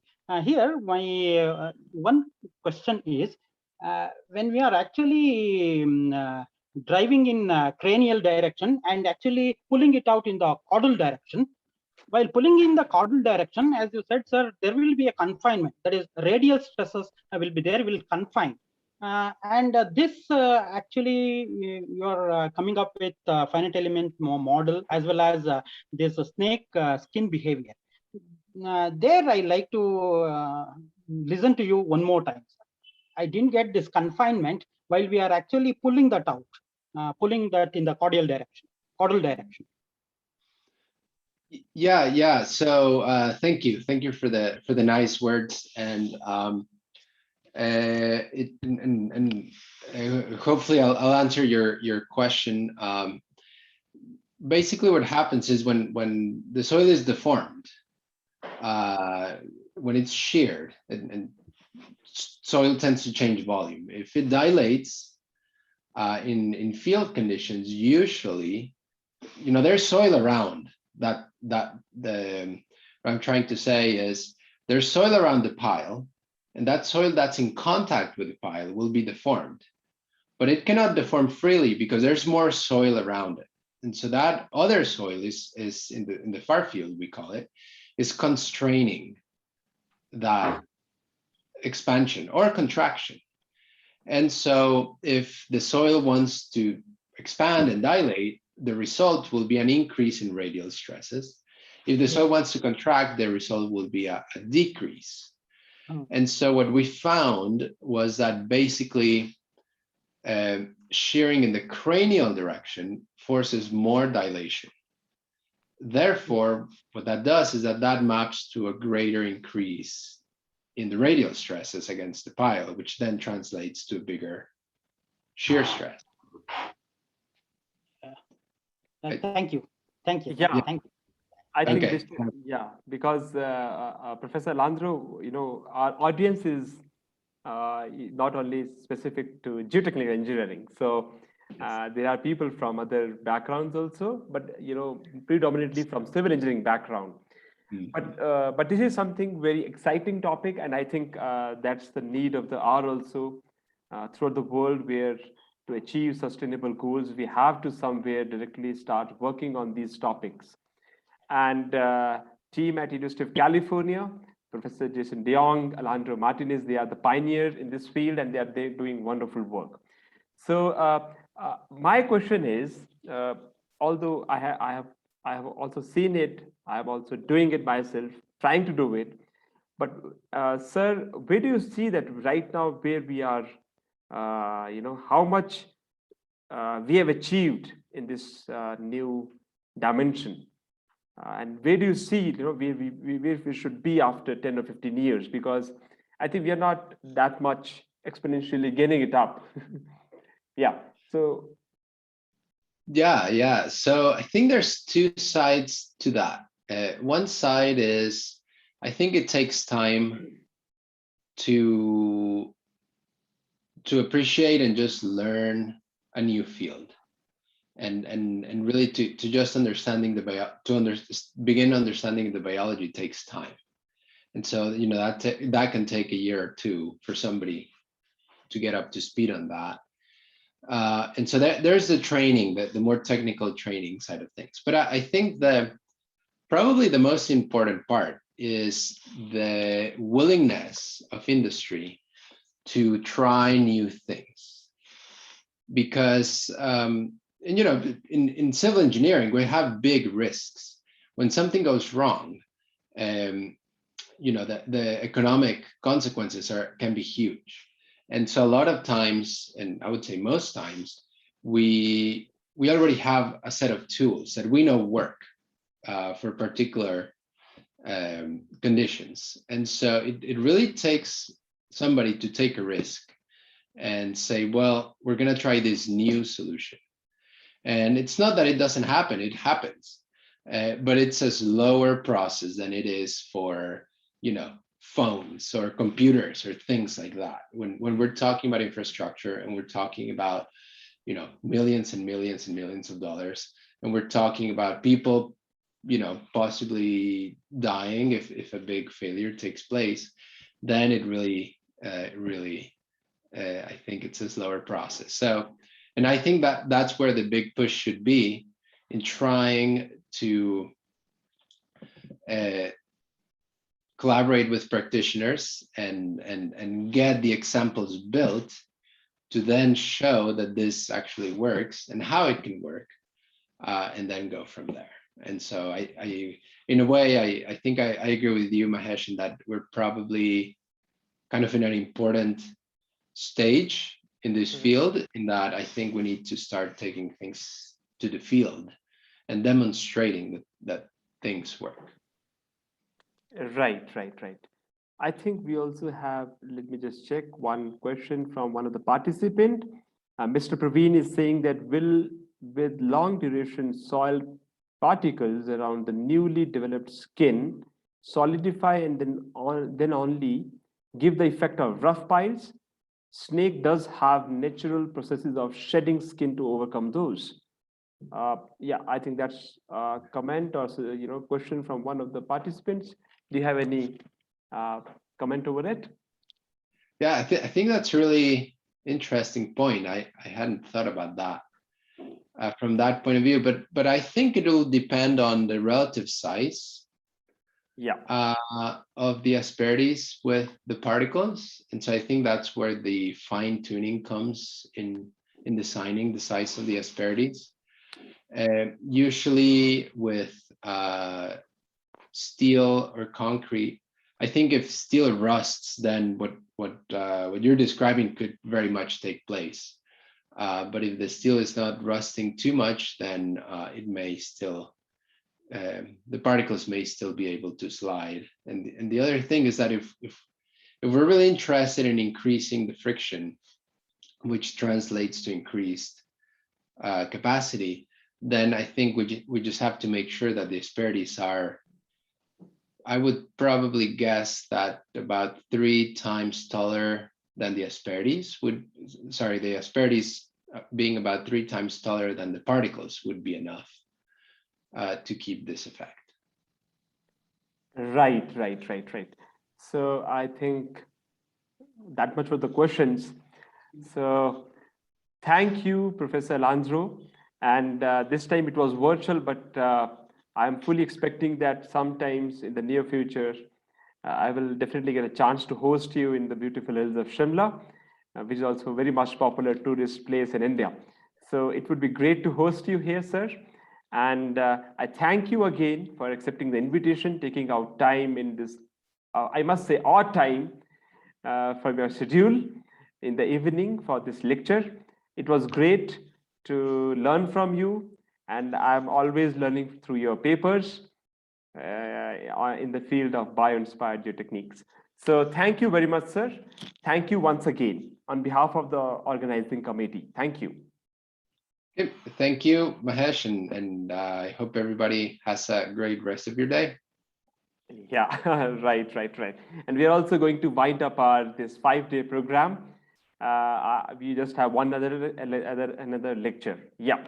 So thank you, sir. Thank you. So that was Professor Alejandro Martinez, joined us all the way from University of California, Davis, and made us learn an interesting topic in the area of bio-inspired geotechniques. That is the area I think that we all look up to, all the engineers, to achieve our sustainable goals. So dear participants, we have a little bit change in our schedule. Initially, our valedictory function was scheduled at 3:30 p.m. But now it has been preponed to 1 p.m. due to some unavoidable circumstances on our behalf. And our next lecture will be on time. That will be delivered by Dr. Partha Mishra from University of Queensland, Australia. So yeah, so all are requested to be part of the closing ceremony. Your feedback we are getting every day through Google Forms, but it will also be very necessary that you are there in the validity function and tell us your thoughts about this program and how we can improve it next time, and what were the shortcomings, what were the good things we can always discuss in the validity function. So all are requested to be part of this program, which is scheduled to start at 1 p.m. Thank you. Thank you once again to everyone. We'll join back at 12:45 p.m. because at 1 p.m. I think our chief guest will be here through online mode. Thank you to everyone. Thank you. So you are requested not to leave this meeting for the sake of attendance. And your quiz we are preparing right now. I think it will start at 3:15, not 3:45 p.m. Right? So it will start at 3:45 p.m.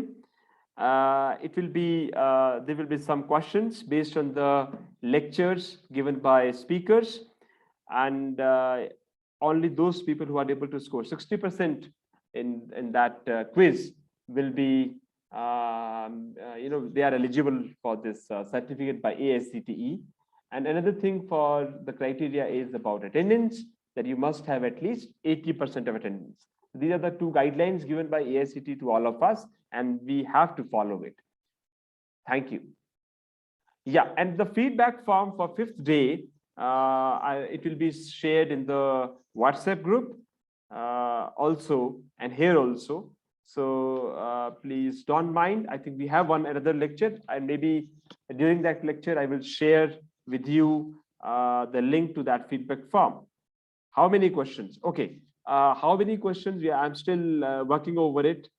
I'm trying that it will be around 40 questions, I think 40 or 50 or 30. Yeah, it will be one word questions duration. Actually, we'll give you 40 minutes or 30 minutes, I think. Yeah, 30 minutes will be fine. 30 minutes will be there. It will happen through Google Form. We'll send you the Google Form link. You have to answer those questions. All those people who have answered those questions within 30 minutes, I think we'll take that data. Not after 30 minutes. Thank you. Not MCQs, one word question, one word answer to a question. Yeah. Duration, I said 30 minutes. How many questions? I think we're still on it. Maybe 40 or maybe 50. If we get more questions from the speakers, it will be 50. Otherwise 40 or 30. Yeah.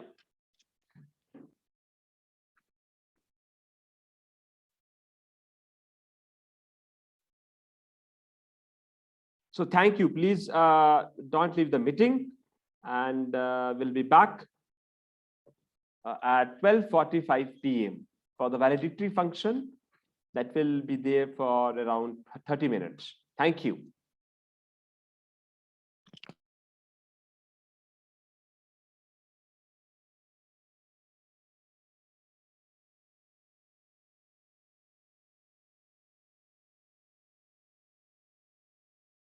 That I have to tell you all of you is that it is mandatory from your side also to submit your feedback on AICTE portal.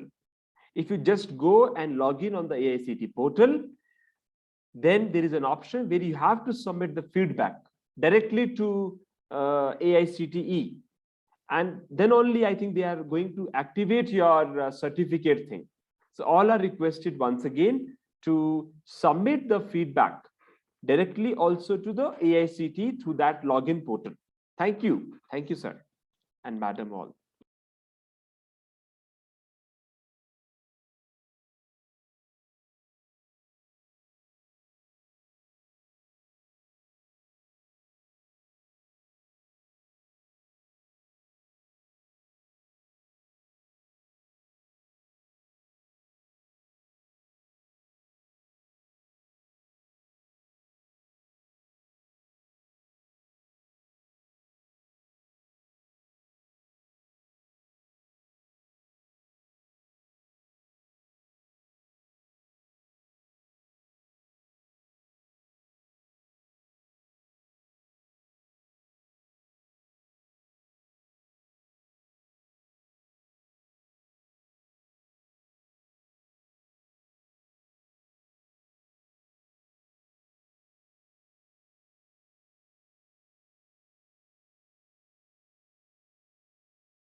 Hello.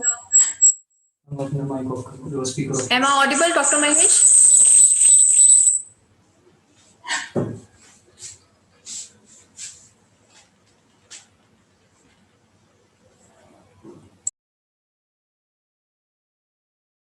Audible है ma'am. Thank you so much. Thank you.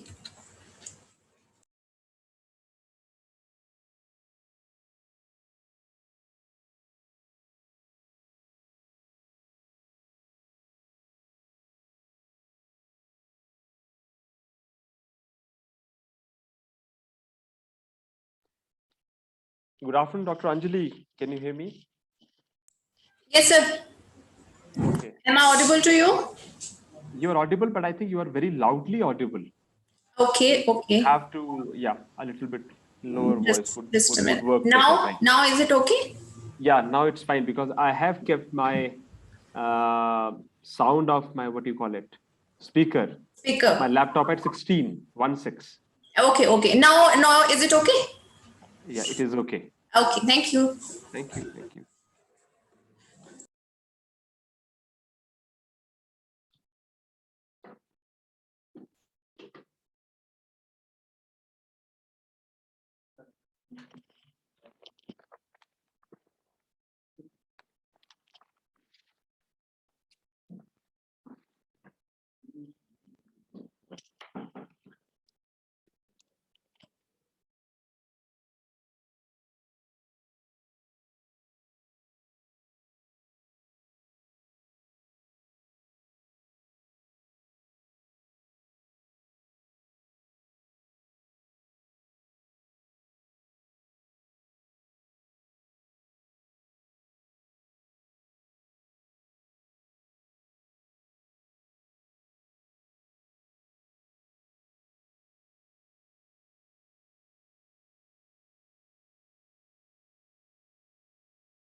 Dr. Anjali, I think sir has also joined and our chief guest has also joined. Okay, sir. Shall I start, sir? What we can do, we can ask once our chief guest whether he can hear us properly and everything is fine or not.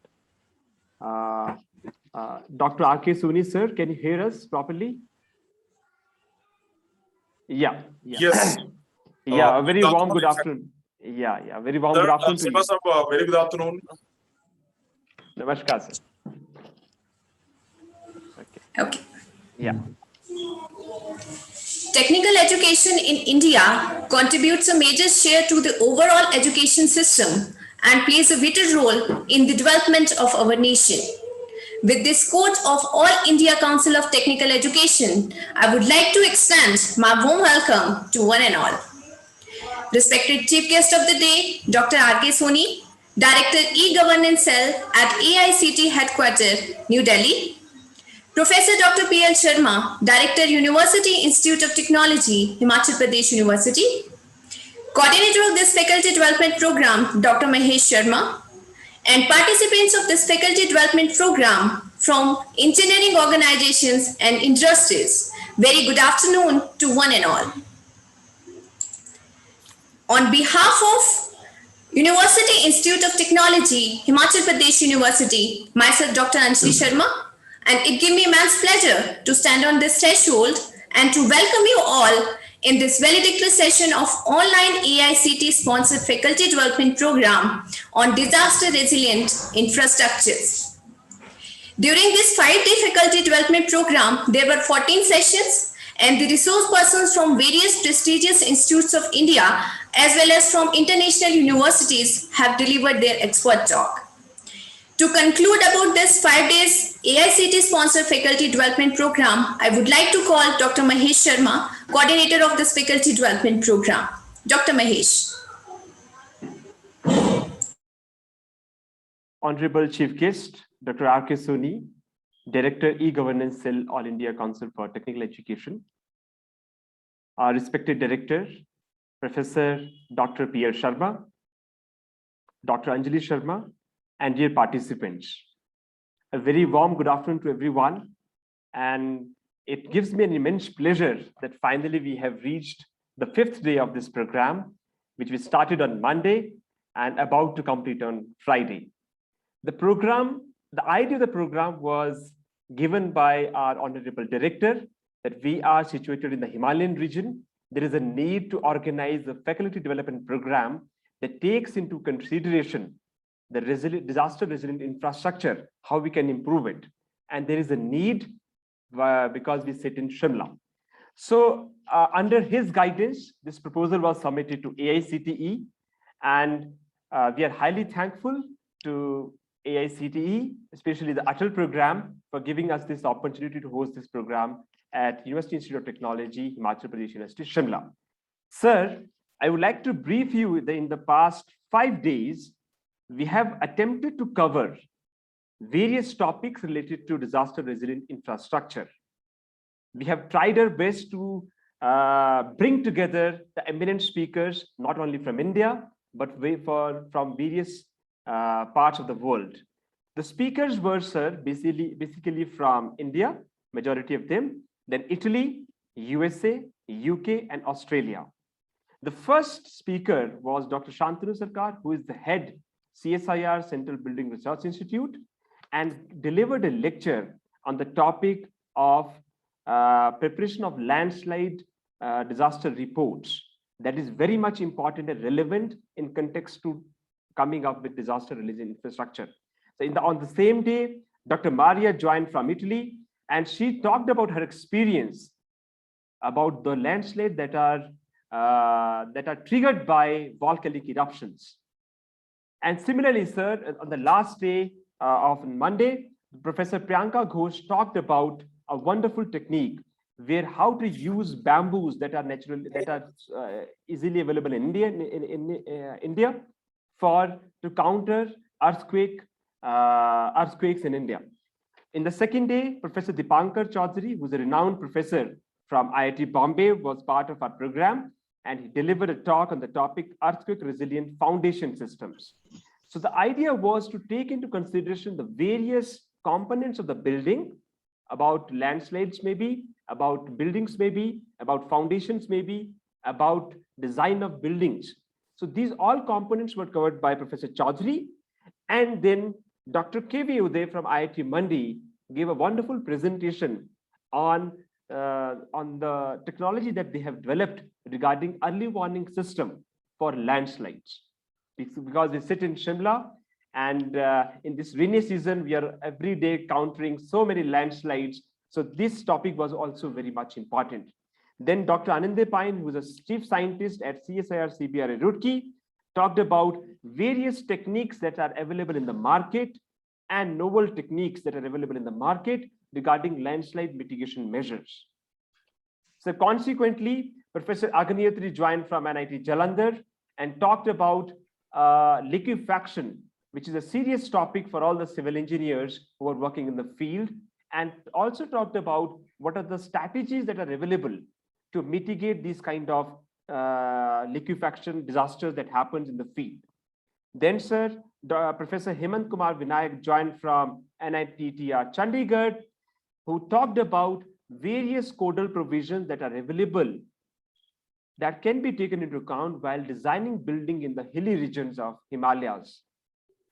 Consequently, as has been made mandatory by ATAL program, that there should also be a lecture on spirituality.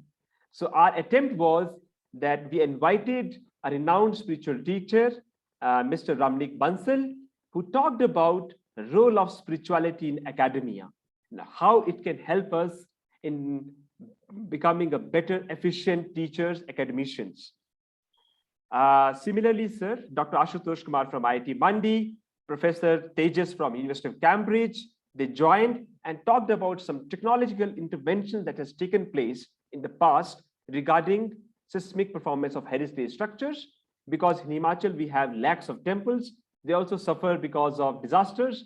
And what are the techniques that can be taken into account to come up with resilient infrastructure for heritage structures also? So that was also the topic that we tried to cover in our faculty development program. And on the last day, we had the most eminent speaker of our program, that was Professor Alejandro from University of California, who talked about the new era that is going to get started now, that is about bio-inspired geotechniques, where we are trying to learn from nature, Mother Nature, that what can be the best solution to mitigate all these sort of disasters. How Mother Nature thinks that, okay, this variety or this species of trees will be suiting Shimla and may not be suiting Uttar Pradesh. So Mother Nature, through its evolutionary skills of billion years, tries and come up with a wonderful sustainable solution for disaster mitigation. So that was covered today by Professor Alejandro Martinez, sir, from University of California, USA. So that was a brief, I think, a summary that I wanted to share with all of you. Dr. Anjali, you can hand over, you can take the lead now. Thank you. Thank you so much, Dr. Mahesh. On the occasion of valedictory session of this faculty development program, now I request Professor Dr. P.L. Sharma, Director, University Institute of Technology, Himachal Pradesh University, to address, welcome the respected chief guests, all dignitaries and participants of this faculty development program. Dr. P.L. Sharma. Am I audible, Dr. Anjali? Yes, sir. Worthy chief guest, Dr. R.K. Soni, Director, NWRO, Chandigarh, and Director E-Governance, AICT Delhi. Dr. Mahesh, coordinator of this program, as well as the head of civil department, and Dr. Anjali from electronics and communication department. It is a matter of great honor for all of us that Dr. R.K. Soni is with us on this very occasion of valedictory function of this faculty development program. Dr. Soni is very nice in nature, very hardworking, and he has the capacity to take the decision very quickly. He always try to think vertically upwards in the all-round development of the institute as well as of AICT. And we always feel proud that Dr. Soni always, wherever and whatever he thinks, always try to think about the institute, welfare of the institute, always think about the welfare of the teachers. Whatsoever he is thinking about the welfare of the society as well. And today, with the benign presence of Dr. Soni, we are feeling proud. And once again, I welcome Dr. Soni ji, and also thanks for your benign presence, Dr. Soni ji. Thank you. Thank you. Thank you so much, sir. I'm profusely elated to take an opportunity to welcome our chief guest of the day, Dr. R.K. Soni, Director E-Governance Cell at AICT Headquarters, New Delhi. On behalf of Himachal Pradesh University, I thank you, sir, for providing your virtual presence on the occasion of valedictory session of this faculty development program. Dr. Soni, Director AICTE, presently working as Director E-Governance Cell at AICT Headquarters, New Delhi. He is handling all software applications and automation at AICTE and also handling AICT activities of Northwest Region, Chandigarh. Before this, he was Founder Director AICT Training and Learning Academy at AICT Headquarters. Under his supervision in the year 2021, the activities of ATAL Academy has achieved a world record. Also, UK-India Technical Leadership Program has been successfully completed under his supervision. He has been awarded by Vice President of India for ERP logo contest of IGNOU. With these words, I request you, sir, to enlighten all of us. Dr. Soni. Thank you so much, Dr. Sharma, Dr. Anjali Sharma. Thank you for inviting an introduction. It was not required at all, but you have given that introduction. Thank you so much for that. Highly thankful to Professor P.L. Sharma ji. In fact, we were in touch for the last 4 years. And from then, I've seen that sometime, even if we don't connect, I get phone call from Dr. Sharma, and we are somehow connected continuously. So thank you so much, sir, for your promptness, for your continuous pursuance, in fact, continuously in touch with us. I do remember when I visited the Shimla University, all the good memories is with me. The chief patron of this program, Professor Sikandar Kumar, Honorable Vice Chancellor of this Himachal Pradesh University, perhaps he's not here right now. So my gratitude to him also, because he permitted you to invite me, in fact, for that. So therefore, I'm thankful to the Honorable Vice Chancellor of this Himachal Pradesh University, Professor Nagesh Thakur Sahab, who is a patron here, the Dean Faculty at the Himachal Pradesh University, and of course, none other than the coordinator, Dr. Mahesh Sharma ji, who just briefed beautifully about how the program was conducted. A very smart coordinator of the Smart University, and especially the topic chosen, that is disaster resilient infrastructure, and that particular with that university, Shimla University, is highly relevant. I think during these 5 days also, you might have heard that news that landslides are there, a lot of casualties happened, in fact. And therefore, the participants who attended this program might have immensely benefited out of that. And at least thought process will change, and they will think in that direction. some people may take up even their research topic also particularly. In that way, the FDP, whatever, I mean, last five days, as mentioned, as briefed by Dr. Sharma, some international speakers were also there. So it's commendable. Might have been very effective. The only issue happened in this online, sometime the approach, that is push and pull approach. Here, the participants has to pull the knowledge. While when it's a classroom situation, the knowledge is being pushed by mentor or teacher because they are physically present over there. So all the time they are reminded that pay attention towards me. But when it is online, there is a lot of systems now there. One can log in and can do some other work also. So that's why we call it as a pull system there. So they have to pull. But if lecture is very effective, they will be there. Even in the classroom situation also, we have seen sometimes the faculty is teaching, and if it is non-effective, students, they are physically present over there, but mentally they may not be there. So that is always there. That situation is there. And if 50 students are there, few people will understand better, few will not understand, and few even they might have not seen that what topic is being taught over there. So that is also happening. So this may happen in the online also. And therefore, some people may feel like online is not much effective, but still we consider in pandemic, there is no alternate, first of all. This is the only alternate. And since this is the only alternate, so we can say this is the only effective system going on. Otherwise, offline is not there. So if we say if it's not much effective and if we don't do it, I think this is not fair. Since I'm here, let me brief little bit about ATAL Academy.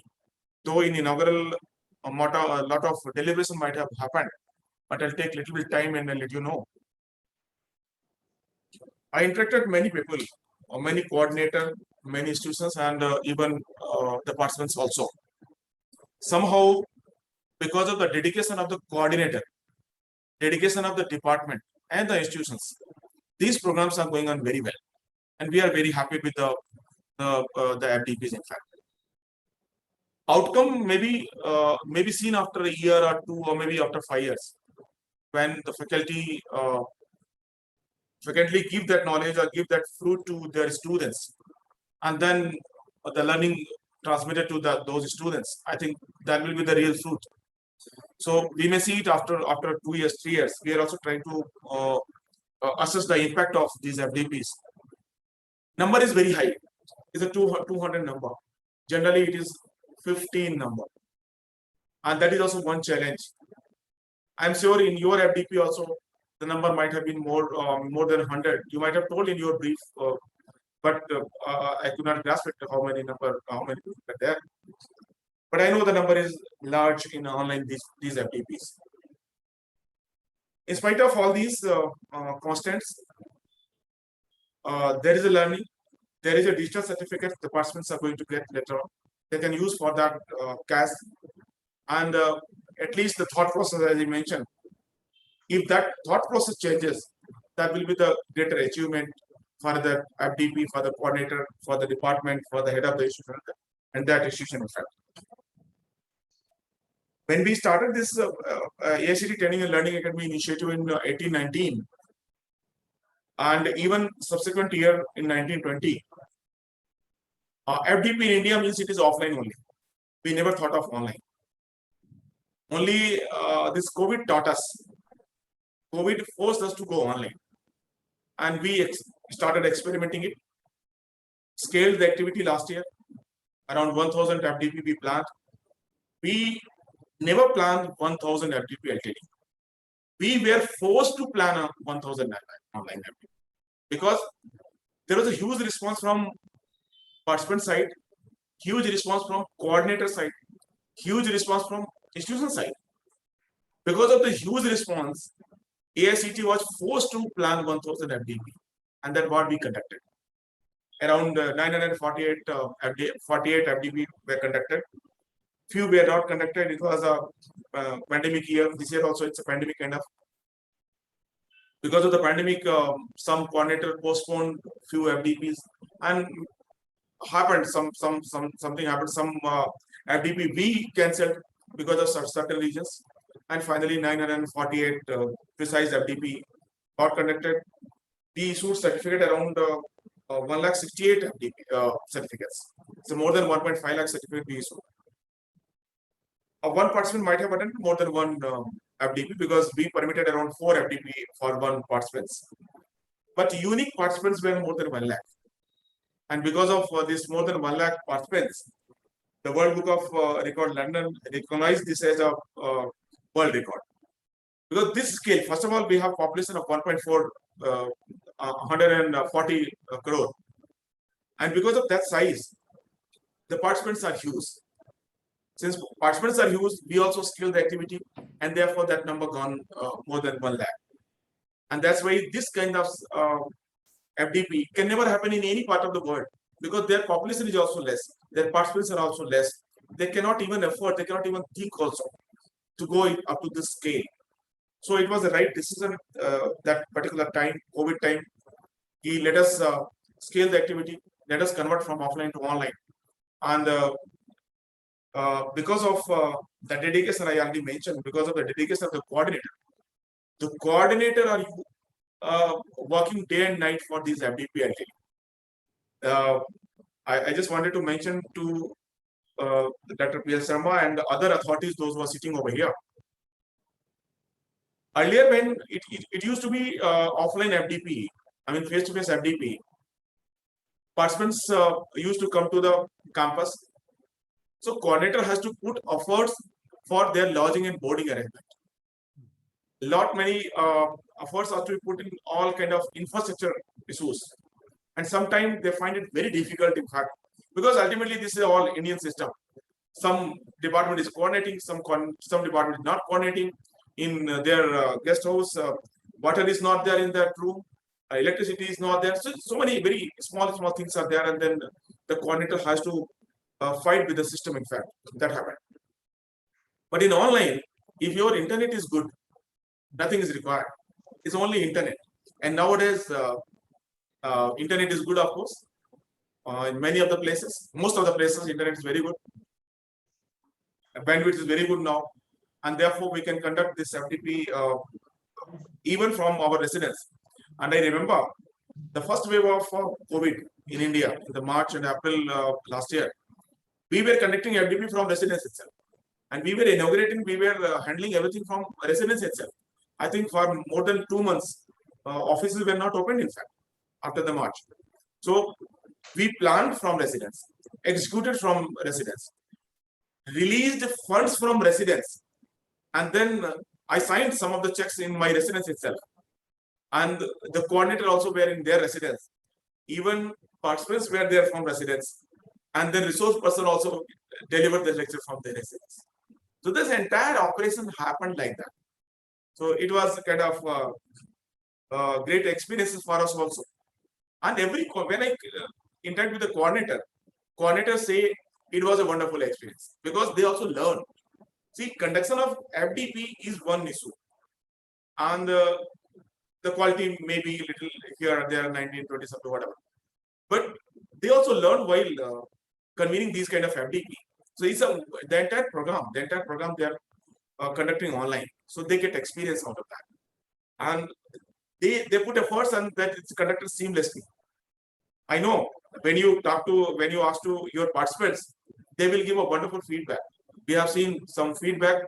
If you Google the feedback of AICTE Training and Learning Academy, you'll find thousands of feedback available in the YouTube itself, which we are not aware. So, and if you listen it is really a matter of great pride and pleasure for us that this kind of feedback is there. There may be some lacuna, no issues. We should not focus on that. We should focus on positive aspects. Dr. Sharma mentioned that we are helping institutions. In fact, yes, we have to do that. This is our responsibility to help the institutions. We are paid for that, in fact. So therefore, the helping institution is our responsibility. It's our prime focus, AICTE's focus, in fact. And therefore, we are trying our level best to do our job well, better. I remember those days when approval was not there for that particular department in the Simla University.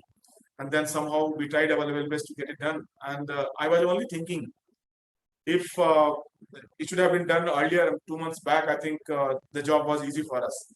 But sooner or later it was done. We were happy that it is done. So even in future also, if Simla University approach to AICT, we will be happy to serve to the Simla University. It's one of the good university, in fact. Better, I mean, it is a hill station. I was there and seen that university myself with my eyes, and really I like it. It is on top, and the university is also on top. Not only the hilltop, it is on the top, and therefore I like to congratulate. I know that life is tough, and in that tough situations, the faculty are working. All means entire fraternity. The university is functioning there on the hilltop. It's really commendable. We are, I mean, entire country should be thankful to the employee faculty of that university that you are serving over there. You're serving to the nation, in fact. So what we serve is a very small part of that thing. The way you are serving to the nation, I think it's commendable. Thankful to you, sir. And I'll not take much time. It's already lunch time. People might be hungry, so I'll not speak much.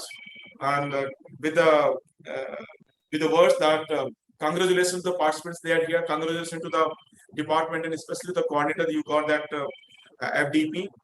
And highly thankful to you for inviting me. In fact, inaugural also, sir approached me. I was busy somewhere.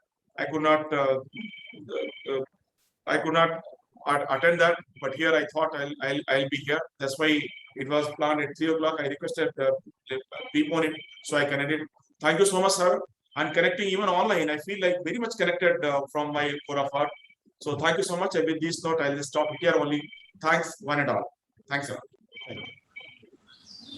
Thank you so much, sir.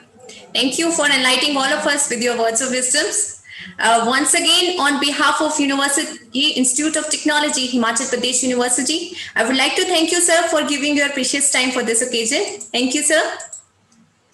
Finally, on behalf of UIT HPU, I would like to take this opportunity to place on record our hearty thanks to our chief guest of today's program. Also, on behalf of Himachal Pradesh University, I would like to thank all participants for being a part of this faculty development program. Once again, I would like to hand over to Dr. Mahesh if there is any suggestion or any information you want to share with the participants. Dr. Mahesh? I think we also should thank our Honorable Director at the same time, because of whom it was possible to organize it. And he's always there in the morning, day and night, asking about everything. So, sir, thank you to you. Thank you very much to you also for giving this opportunity to me to organize this program. Thank you. And now, sir. Thank you so much, sir. Once again, I would like to thank respected director, sir, and also all student coordinators who are working with us, all faculty members who are working with us during whole of this program. And once again, thank you so much and have a good day. Right. Thank you. Thank you. So, Thank you so much, sir. Thank you so much. Thank you. In fact, Thank you. it was, I was delighted to interact with you all. Thanks a lot, sir. Thank you. Thank you. Sir. Thank you.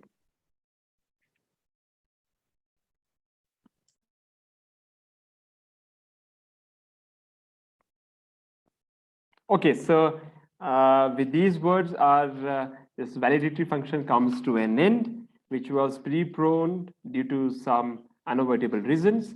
I hope that participants were able to adjust in this change. Now we have with us our last speaker of this program, Dr. Partha, who is joining us from Australia. I hope Dr. Partha has already joined. Yeah, Dr. Partha, I think, is about to join the program. Okay, so dear participants, if you have any query, you may ask. You may put it in the chat box. You may ask, we can unmute you.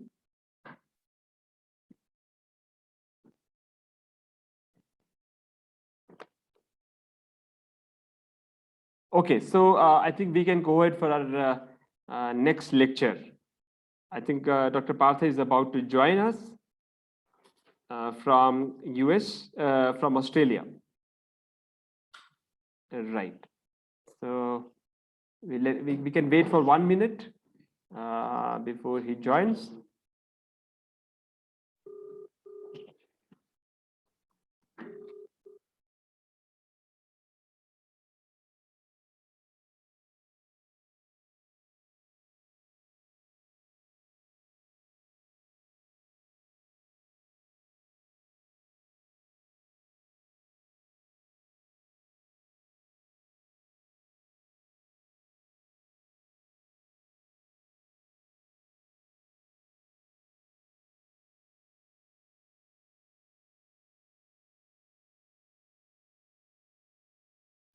Dr. Partha has joined. Our next speaker has joined. I'm just checking that one.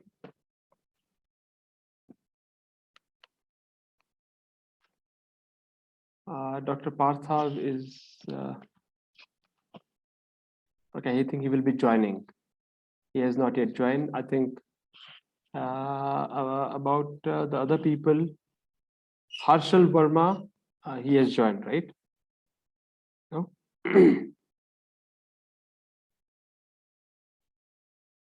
Mr. Ramesh Khan, I think that was also scheduled to join us. Okay, he's going to join. Yeah. So within a minute, dear participants, we'll have our last lecture that will be delivered by Dr. Partha Mishra, who is an adjunct lecturer in School of Civil Engineering, University of Queensland, Australia. The topic of his lecture is consequential impacts of evaporation on some of the engineering properties of soils. So I think he will be talking about it. The lecture is going to start soon. And again, thanks to all the participants for their active participation throughout this 5-day program. So I think that was the most important thing. I think I forgot to thank few people. That is the people who are part of this technical team, the people who are working behind this program to organize it, which includes Engineer Praveen Bharadwaj, who is my colleague in the Department of Civil Engineering, Himachal Pradesh University, Shimla. He's an assistant professor. He's tirelessly working day and night to come up with those Excel sheets and everything. So I thank him also from my bottom of my heart to make this program a successful one. Then comes the team, that's the founding stone or foundation stone of this program. And we have 3 guys, dedicated guys who are working since morning till night to make everything, to make all these posters, everything. So they are Mr. Sudhanshu Sharma, who is a final year CSC student in my university. Then Mr. Purujit, who is also a student in information technology. I think Purujit, information technology in Himachal Pradesh University also only. And then Mr. Raghav, who is presently studying in computer science engineering. Yeah, he's also a final year student. So these are the 4 guys who have really helped to make this program successful one. So I think I forgot to mention it, but I should mention this and place it on a record that they have really helped us to make this program successful one. Okay, I think our speaker have joined now. Yes, he has joined.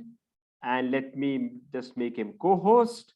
Dr. Partha is here. Dr. Partha, can you hear me? Yes, Mahesh, can you hear me?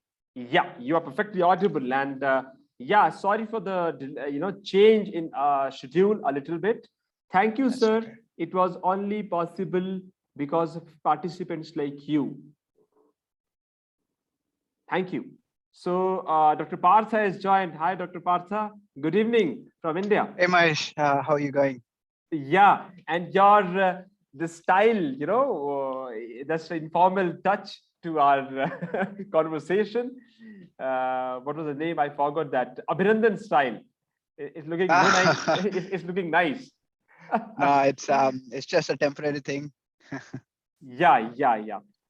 So Yeah. thank you for adjusting with this reschedule that has happened of 15-20 minutes. I think I hope it's fine with you. I That's fully okay. understand. Yeah, I fully understand that you are also working in industry, then academia, then you have students to guide. So thank you for taking out time from your busy schedule. Thank you very much. No, Moise, that's okay. It's actually 6 p.m. in here. So finished Okay. work, done for the day.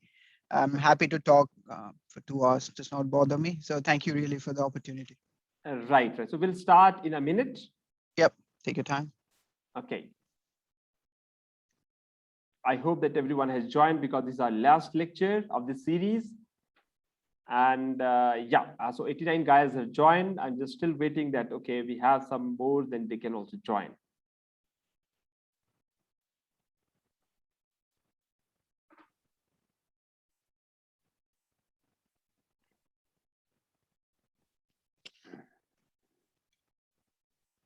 Okay, Just wanted to say that you have done yeah. a really good job. Like I attended some of the sessions and then very well organized, I must say.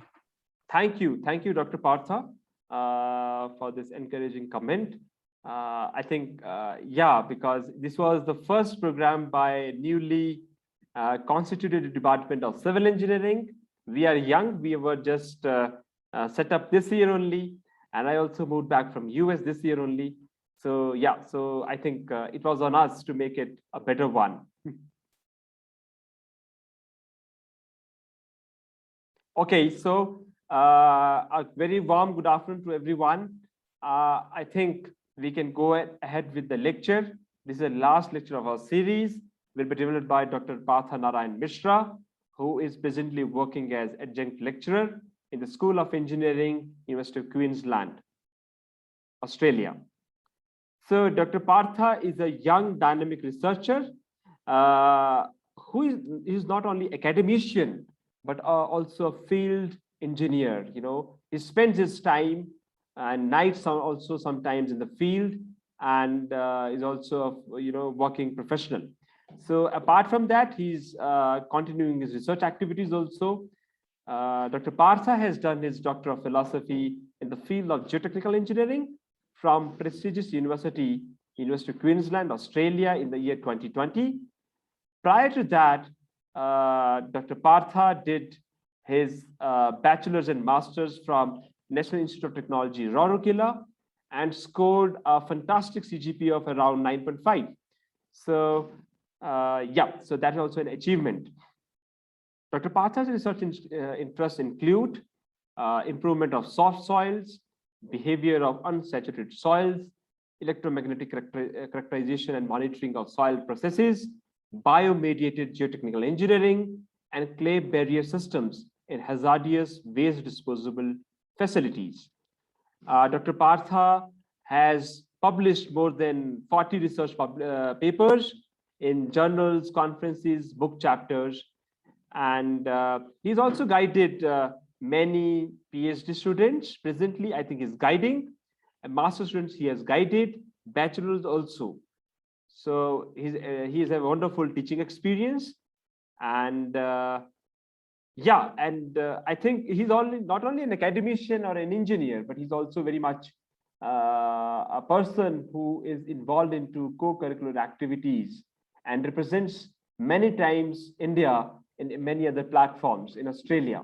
So I think he was also the brand ambassador for many, at many places he has been the brand ambassador. And we are proud of him that he is going in a big way in his career. And I hope that he will be definitely coming back sometimes in the near future back to India and serving country. So Dr. Partha, with these words, formal plus informal both, I welcome you to today's session, the last one, but we were eagerly waiting for this session. Thank you once again for accepting our invitation for this lecture. Thank you, sir. Go ahead. Bye-bye from my side. Hi, Moise. I really wanted to thank you for that introduction, though some of it is a bit stretched. I'm not as fantastic as you described, but thank you really. It's good to be a part of this program. and thank you for that invitation. Can I share my screen? Let's see. Yep, should be able to see my screen now. Yes, yes, we can see your screen perfectly. Yep, and that should be it. All good? Yes, all good. Okay, Mice. I'll just minimize this bar somewhere. I don't know how does that go. Could be here. That's fine. So again, I really wanted to thank all of you for staying after the valedictory session to listen to me. Really a privilege to be speaking in a gathering like this. I can see that there's a good number of people, even at the last session, to have 93 people. That's an achievement, I would say. And it also goes to show the amount of enthusiasm you guys have after listening so many wonderful speakers throughout the series. And I'm happy to contribute in the smallest possible way that I can. So the topic that I've chosen is on consequential impacts of evaporation on some of the soil properties. And this topic has basically stemmed from my research that I've been doing for about 5 or 6 years. There's not much of industry experience there, but some of the case studies I'll try to discuss, maybe at least one. There will be a little bit of overlap because of the nature of the topic on hydrology, as Mahesh have said, electromagnetic properties, and on unsaturated soil properties. So yeah, looking forward to giving this one. So before I start, I really wanted to acknowledge some of the colleagues that have been really helpful to me in terms of giving advice or in terms of collaborating with me, that has somehow shaped the presentation that I'm going to deliver today. I would particularly like to thank Alex, Ling, Carlos, Professor Das, Thierry, Habib, Yuan. Yuan would be presenting a little bit towards the end. Del, Professor TV Bharat, Haken, and Guangxi from UQ for their contribution to this presentation and my knowledge in general. So what we are going to talk about today, I really did not want to make a presentation which is 2 hours long, rather to break it to small sections so that we have some Q&A which might come in between, and so that we can make sure that what I'm talking is also getting across. It should not be a one-way street.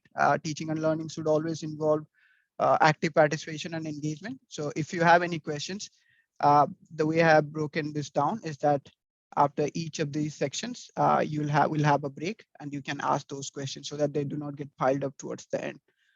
So we would start with some of the basics from how evaporation occurs from soils, and basically talking a little bit about unsaturated soil mechanics, on some of the electromagnetic properties of the soil. And then finally, we'll be introducing a novel evaporative dewatering method called ventilated well method. This is a pretty new method that we have developed as a part of my PhD research. Haven't spoken about this one anywhere else. So this is really the first time that I'm speaking it in a public platform like this. So let's start with the first part, evaporation from soils. So how do you define evaporation, right? Almost all of us know what evaporation is, isn't it? I mean, it's put in simple words. It is the process by which liquid changes its state and escapes as atmospheric vapor. So that's pretty much what we call as evaporation. And for soils, we know that evaporation drives some of the moisture content changes. And that's important for soils. Like as we have seen, if we have a soil with high moisture content, that may lead to dam failures. This one is a dam failure in South Africa because of the fluidization. We also have sites which are where soils has been deposited at a really loose state, or what we call as soft soils. And these soils pose challenges if you want to make any construction on top of them or with them. Imagine building a house on a soil which is soft or having a high amount of water content. So you have on one end of the spectrum, the challenges that we face because of the high moisture content. On the other end of the spectrum, you also have low moisture contents, and they also have the fair share of problems associated with them, essentially linked to desiccation and cracking. And in geotechnical engineering, we know that we define these 3 index properties or index limits that somehow what we call as liquid limit, plastic limit, and shrinkage limit to somehow demarcate the moisture content based boundaries or shear strength based boundaries, I must say, as the soil transits to different stages of moisture. So when we talk about evaporation, so let's try to look at the process through this graph. So on x-axis, I'm plotting time, so really in a temporal scale, and on y-axis, I'm plotting soil state parameters. So soil state parameters are any variables which talk about the state of the soil. So in the first, and there'll be 5 soil state parameters that I'll be using. If I understand that most of the people attending this presentation have a background in civil engineering, so they would have an understanding of these parameters, at least some of them. So gravimetric moisture content, volume of the soil mass, dry density, degree of saturation, and matrifection. We'll discuss about these parameters in detail towards the latter part of the lecture, but let's, for this moment, stick to these 5 parameters. So in the first stage of the evaporation, imagine the soil is really saturated. So whatever amount of evaporative load is coming from the atmosphere, the soil is being able to compensate for that. So there is a continuous hydraulic connection between the soil and the atmosphere. And this is the reason why you would see the water content changes really linearly in the first stage of evaporation. Water content and volume changes will be also following the similar path, volume change being linear in this first state. While this water content reduces, you can expect the soil to densify, and that's what gets reflected in terms of dry density. So the dry density would more or less increase linearly in the first stage of evaporation. This one in here talks about degree of saturation. We'll talk about that in detail after a few more slides. But that does not change much. That changes maybe a little bit, but not too much. You can still expect 100% saturated condition in the first stage of evaporation. Suction changes a little bit, and we'll talk about this again in detail. What happens in the second stage? So in the second stage, you might have seen this already when you look around. The soil starts to develop a crust on the surface. So that prevents evaporation. So when you have a crust which has really low permeability, the water vapor cannot escape as easily as it was in the previous case to the atmosphere. So there is a reduction in rate. And this is what gets reflected here, right? So the volume content, the volume changes, volume change over time reduces to more or less what we call it, like a curvilinear shape. That's what gets reflected in terms of water content as well.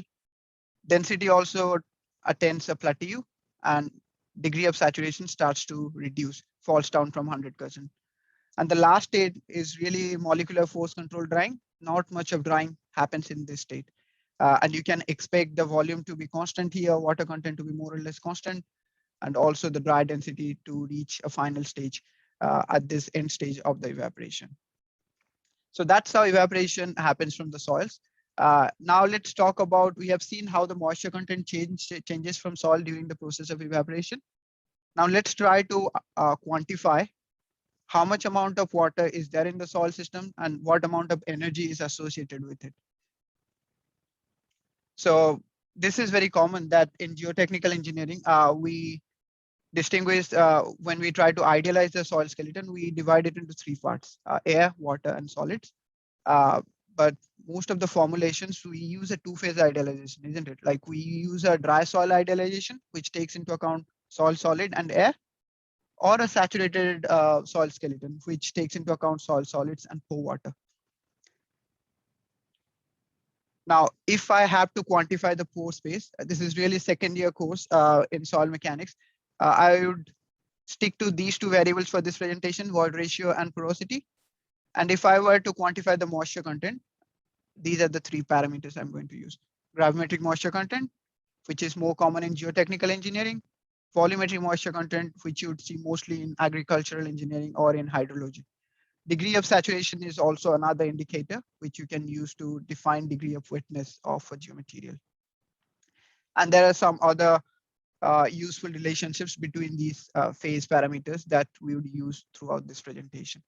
Now, this gives us an idea how we can quantify soil moisture. There are 3 parameters that we can use for this process. Now, let me ask you a question. How often do you encounter soil systems in the field which are completely dry or completely wet? you can come up with some examples. Let's say a fluidized mine tailings, you have a saturated condition in there. But when you look at the picture in general, or take a holistic picture out of it, the answer would be not so often. Like really, we do not see those idealized conditions where soils are completely dry or completely wet. There will be some amount of water in the soil system. So that brings me to the second question. Then why most of the formulations in geotechnical engineering consider soil as a two-phase system? Look at your consolidation formulation, assumes that the soil is saturated. More or less, most of the formulations will idealize a two-phase behavior. Why is that? The answer, this is what I think. There might be different answers, so please feel free to put your answers in the chat box if you would like to. My answer would be you need to start somewhere. When soil mechanics and geotechnical engineering started, as you know, the father of soil mechanics, Terjagi, was a mechanical engineer. So you have to make some idealized scenarios at the inception of a discipline, so as to make it convenient for other people to comprehend it as well. So you need to start somewhere. Another part is that it's easy to capture the coupled interaction between two phases. So maybe it's solid and air, or maybe it's solid and water. It's easy to capture these biphasic interactions than having three phases and trying to capture this triphasic interactions. So that may be the motivation behind considering this two-phase idealization.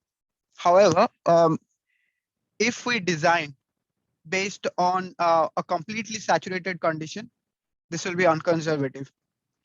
If you have a soil mass which is completely wet, which is like really a hypothetical scenario, your strength values will be really unconservative. Similarly, if you assume a full wetting condition, or the soil is entirely dry, that's overly conservative. And that will result in excessive amount of cost for the project.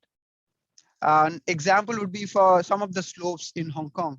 So when we use factor of safety using wetting assumption, or using saturated assumption condition of soil, we realize a factor of safety of 0.86. Anything below 1, ideally that's considered as the soil mass is going to fail.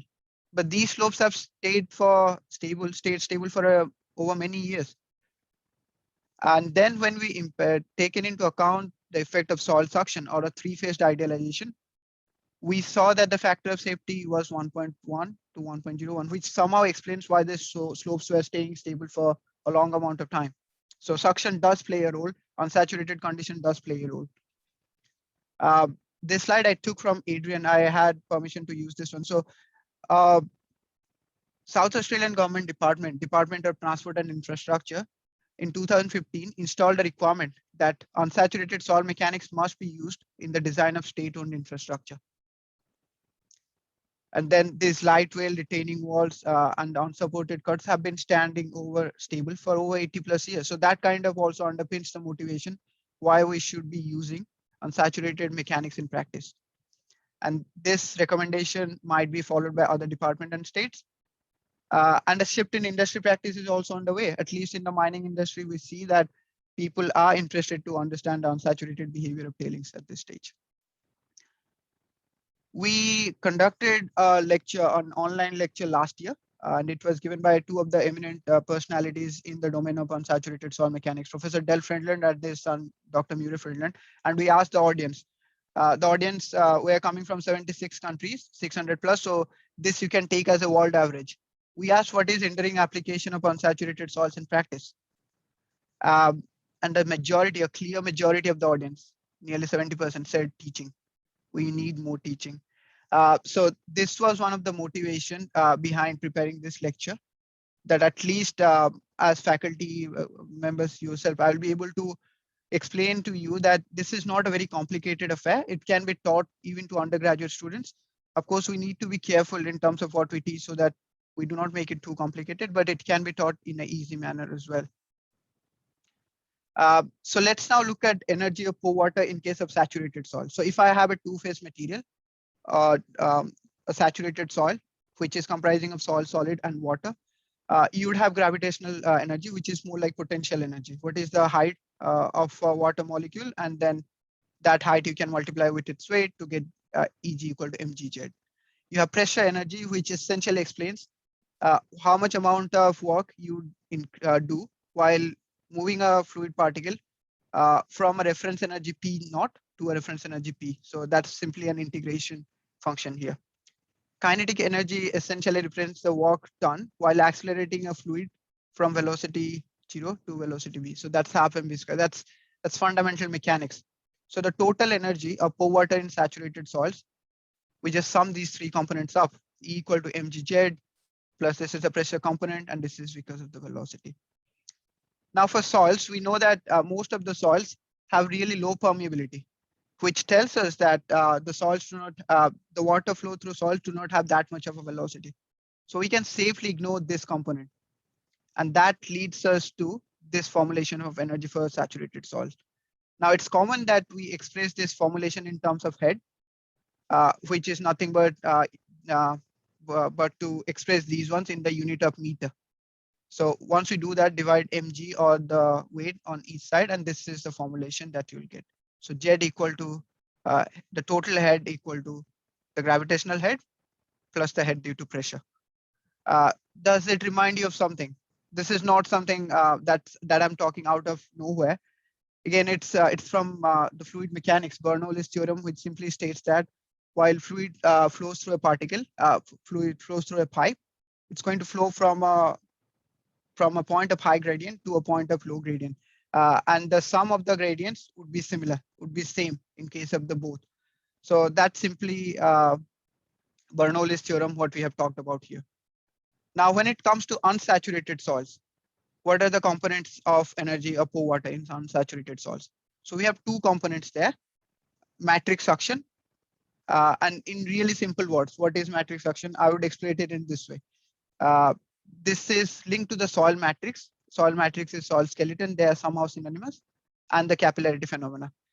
UA is the pour air pressure, UW is the pour water pressure. So the difference is something that we call as matrix suction. Osmotic suction is linked to the presence of solutes. So if you have salts, then that would link to osmotic suction as well. So that's something that we represent at chi 0. So this is UA minus UW plus chi 0. Now there are two mechanisms that govern suction in soil. One is adsorption. So if you have a soil particle, because of the forces, you would expect that some amount of water would be adsorbed on the surface of the soil particle. And that's basically adsorption. Capillarity, we would look at it in more detail, but this is simply the rise of water in capillary tubes. When you look at the soil mass, you can assume it to be comprising of several tubes, several capillary tubes of small diameter. So water can rise in these small tubes to a good amount of height as well. So that's something that we call as capillarity. Now, if we look at this figure over here, so as we know, let's say the water table is here. So any pressure below the water table is going to be positive pour water pressure.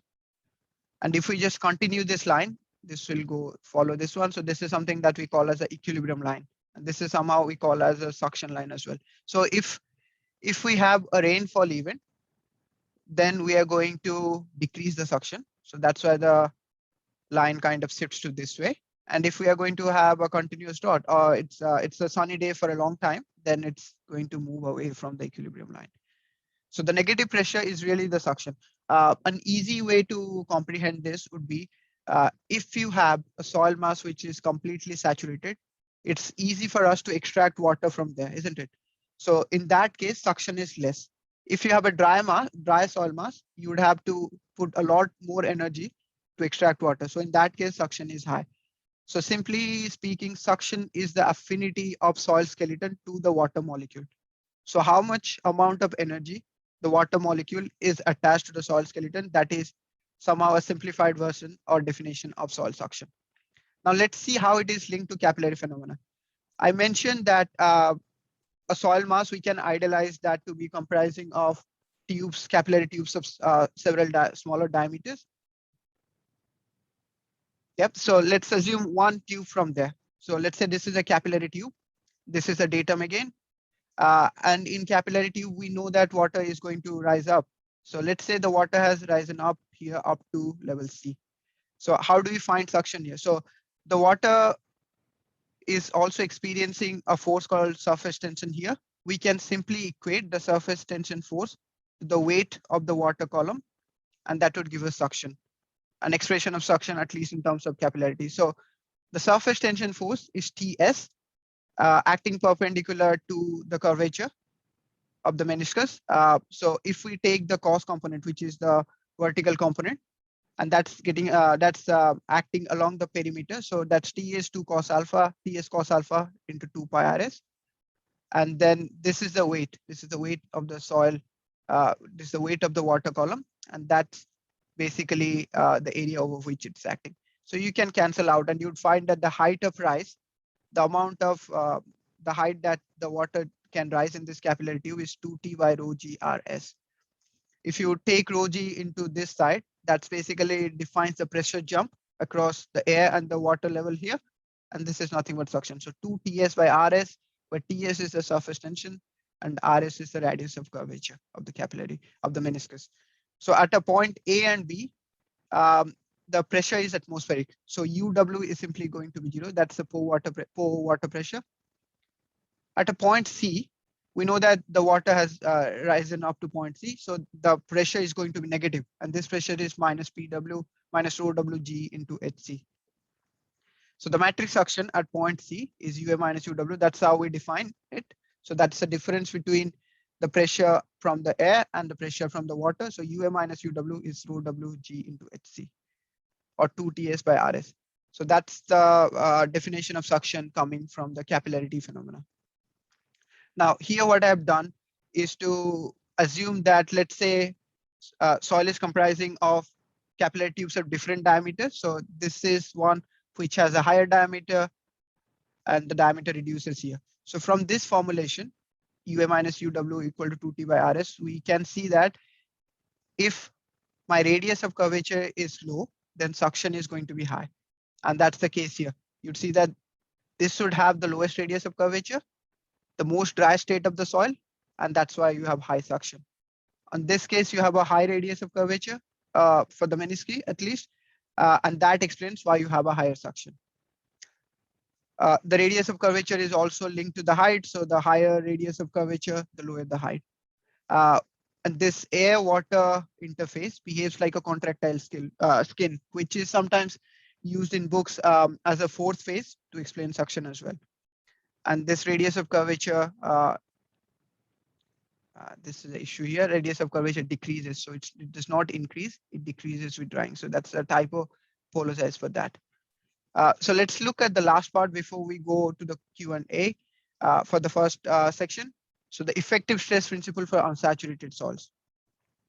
Now, the effective stress principle is a key principle in geotechnical engineering and soil mechanics, and this came from Terjaghe in 1936. So what it tells is that when we apply any amount of total stress on soil skeleton, then it's again for a saturated soil. So part of the stress is going to be borne by the soil's solids, and part of it is going to be borne by the water phase. So the total principal stress in the soil system has two components. One, which is the pore water pressure. This is the isotropic component, and which is borne by the water phase in the soil. Second is the effective stress, which is sigma minus UW. So sigma is the total stress. And when we take away whatever the pore water pressure, we get sigma minus UW. This acts exclusively on the solid phases and any form of measurable effects in the soil in terms of its compression, distortion, change in shearing resistance is simply due to the change in its effective stress. Now it becomes a little bit complicated when it comes to unsaturated soils, simply because we have another stress component that's getting added in. So we have this stress gradient, which is coming as a differential of the stress due to the air phase and due to the water phase as well. So that's UA minus UW. So the component of the stress, which is experienced by the bulk soil, the total soil, that we distinguish as sigma minus UA, which is a total stress minus pore air pressure, which is at atmospheric pressure assumed as 0. So that's the external stress or mechanical stress, as we call it. And the second part of the stress, chi into UA minus UW, is talking about suction, and that's related to the pore space. This is sometimes we call as internal or hydraulic stress. The chi parameter, it changes from 0 to 1. So if you have a saturated soil, chi is simply 1. So if you put 1 in here, you see that UA and UA will cancel out. And then we come back to the saturated formulation of effective stress, which is sigma minus UW. If you have a dry soil, chi is 0, so it's sigma minus UA, so total stress minus 4 air pressure. So this equation is more generalized than the original equation by Tirjagi. All right, so I think that's a lot of information in a short span of time. We'll stop for a while. If there are any questions, I'm happy to take. Maybe we'll wait for 1 or 2 minutes. Any questions before we move to the next section?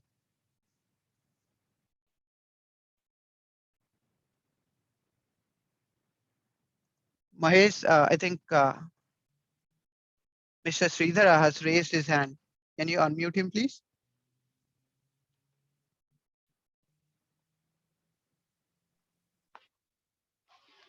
Hello, can you hear me? Yeah, I can hear you clear. Yep, please go ahead. Thank you. Thank you. Just what I want to just want from your side is this capillary height H is there. No, in this capillary height, which you said that is change in pressure is one is due to air, another one is due to water. Then this whatever the height we are getting above the surface, that is the reference surface, how much is due to this air and how much is due to this water? And just I want bit more on this distribution. Yeah, no, that's a good question. It's not due to air or water, it's because of the interface. So UA minus UW, this specifically says that, let's say you have pressure coming from the air phase, which is UA, right? So which is coming on this way, and then UW, which is going on this way. That's why you have a menisci, which is somehow, what do you call it, concave in this shape.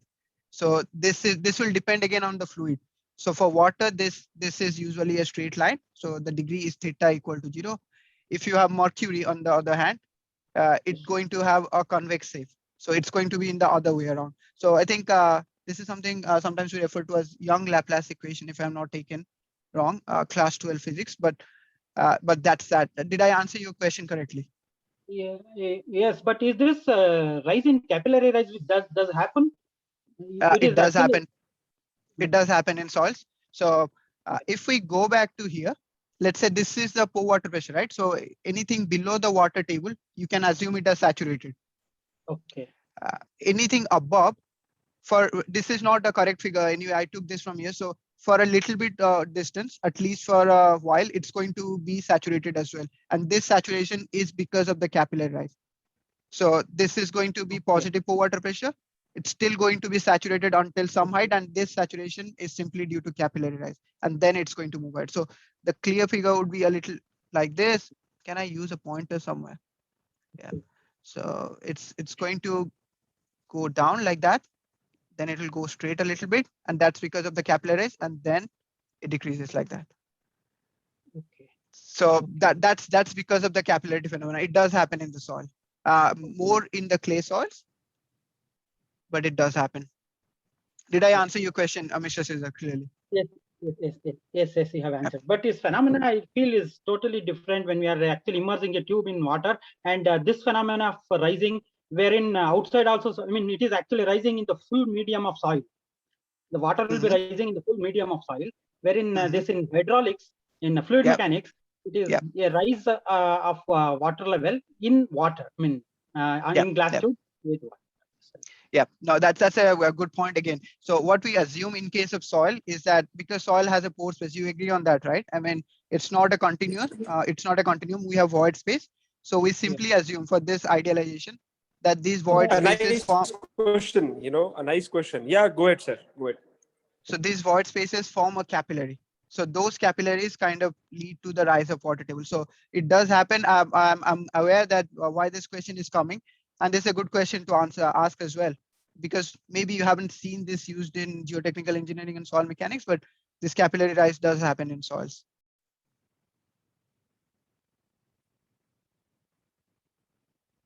Is that clear, or is there any other further questions from there?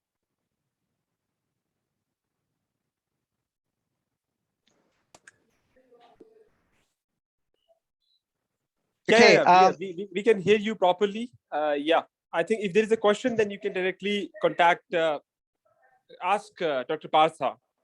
Yep. Okay, no, that's all good. Let's go to the next part then. So let's look at stress state variables for unsaturated soils. or also we'll also look at saturated soil.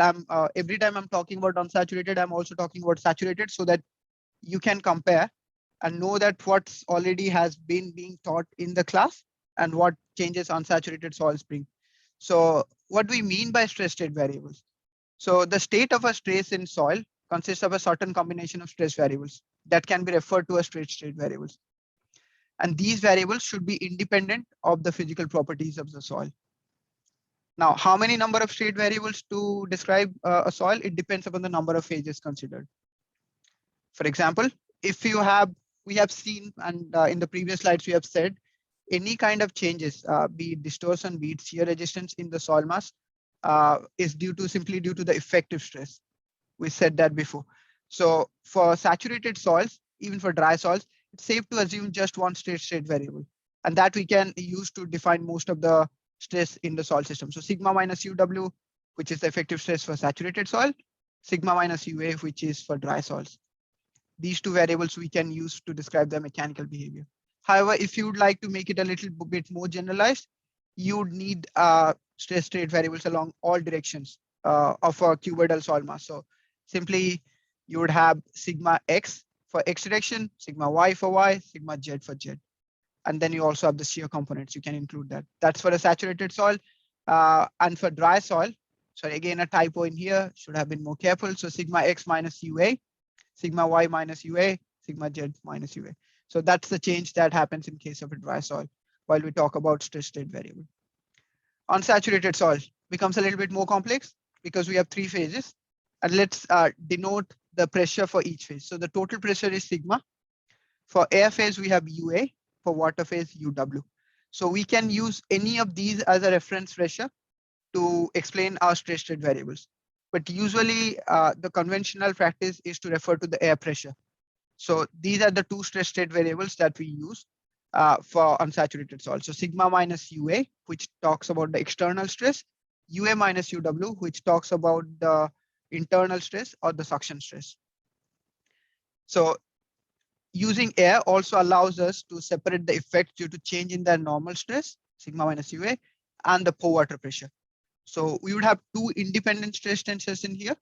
As we have said, suction is an isotropic stress, so we would not have any shear. You cannot shear a water phase, can you? So that's why you have UA minus UW along X, Y, and Z, and you have this as the total stress component, total normal stress, sigma X minus UA, sigma Y minus UA, sigma Z minus UA. So for unsaturated soils, you have two stress state variables which you have to consider. Now, we have spoken too much about effective stress principle, the quantification of soil moisture. We have also spoken about the energy of the soil moisture. But one important aspect remains there is that how do we measure? How do we measure the soil moisture? How do we measure the soil volume while it undergoes evaporation? So that's something that we are going to look here. So you have several methods that you can use to measure moisture content. The most common method that we use in the lab is a gravimetric method. Basically take a soil sample which is at certain amount of moisture content, put it in a small pat, take the mass of the sample before, you put it inside the oven, put it inside the oven for a duration, depending upon whichever standard you are following, take out, and then take a mass again. So the difference in the mass is the difference in the moisture content. In the field, we use something what we call as a neutron probe, a neutron density of moisture, nuclear density and moisture gauzes. So this is something that can give you quick readings of moisture contents as well.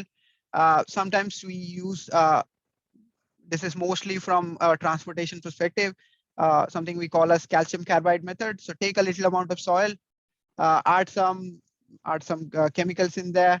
There will be a reaction happening in there, and because of that reaction, you would have a change in pressure in the chamber. That pressure will be recorded in this pressure gauge, and you would have a more or less linear calibration for the moisture content and the pressure. So from there, noting the pressure, you can find the moisture content. What I really want to spend time on is to talk about electromagnetic methods for measuring soil moisture content. One such method is here, time domain reflectometry, which comes under the broad definition of electromagnetic methods, but we'd see that in more detail in the following slides. So before talking about electromagnetic methods, let's talk about behavior of water in an electric field.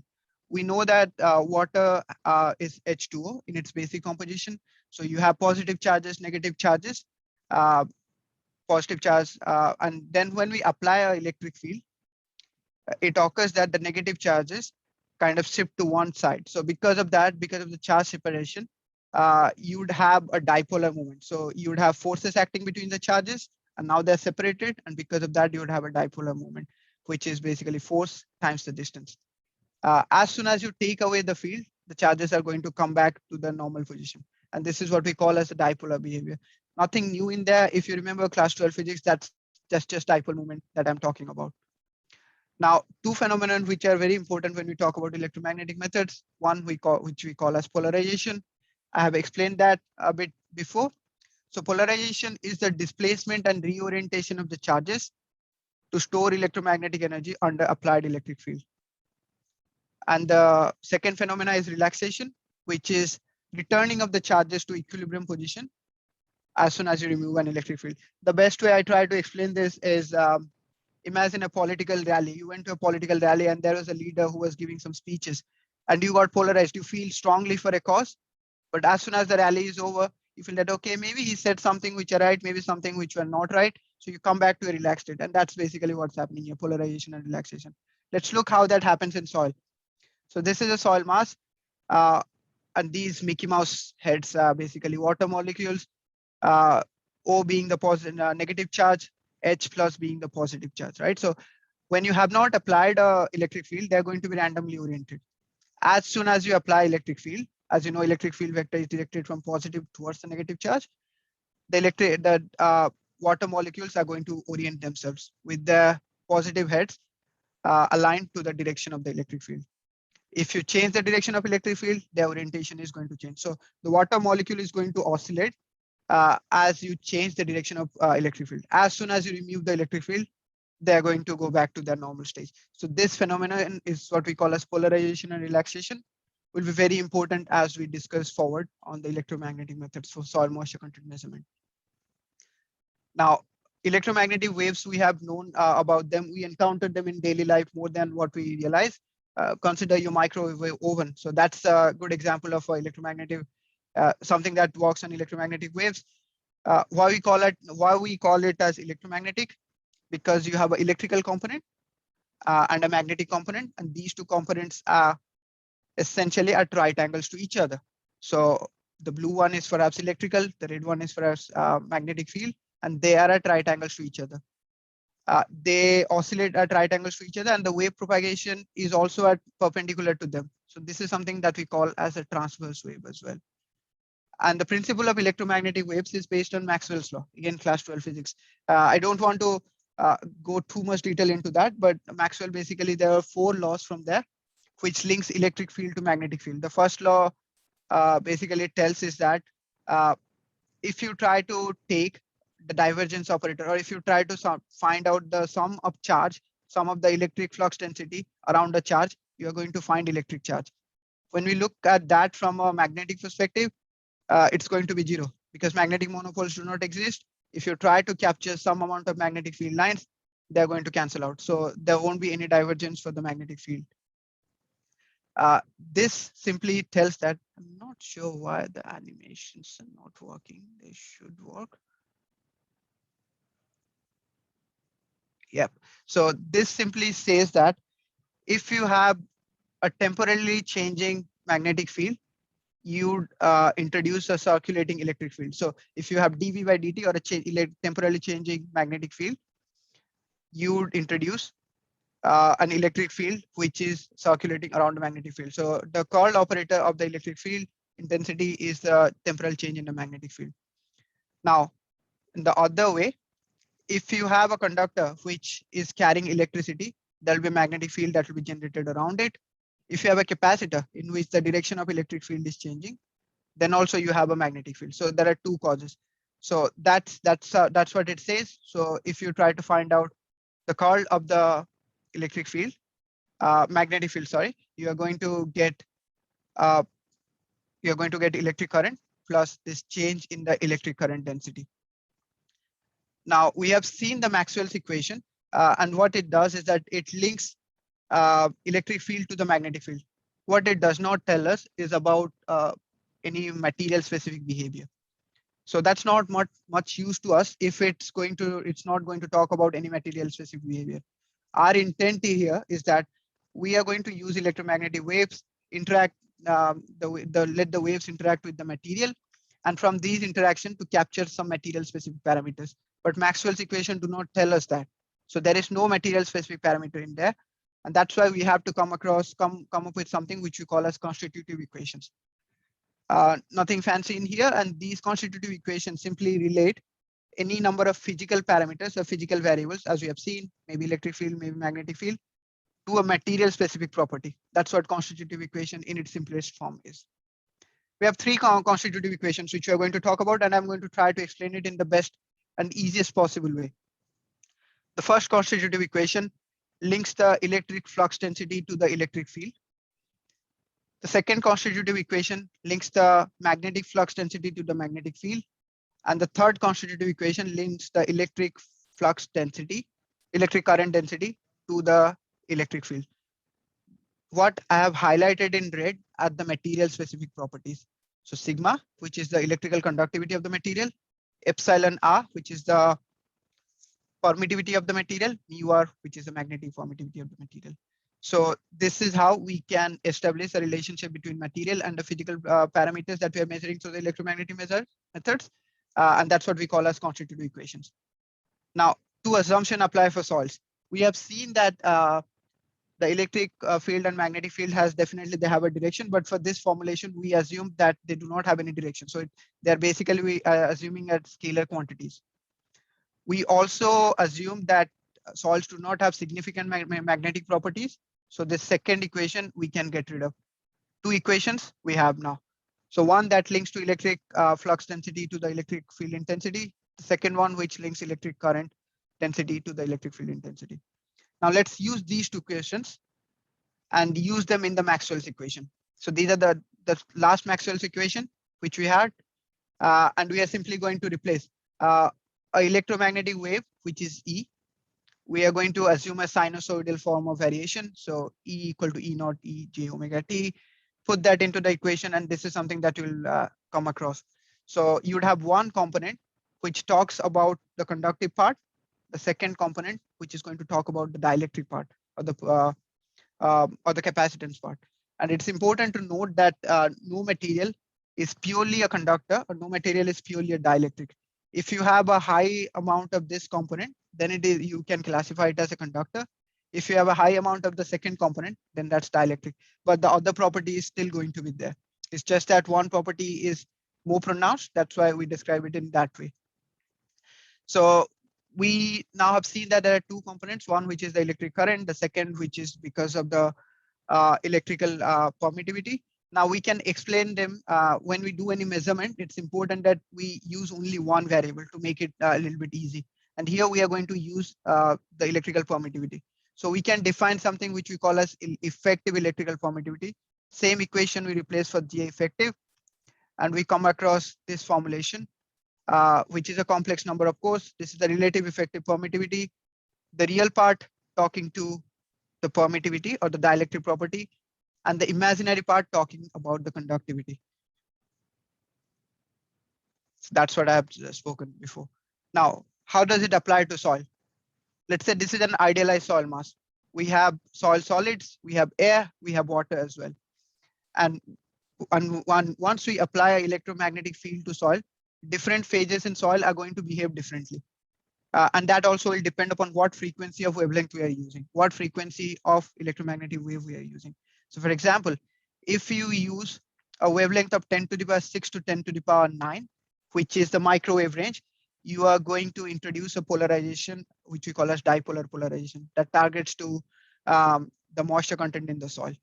An easy example is that take a bowl of water, put it in your microwave, and you see that you can get a hot water out of there.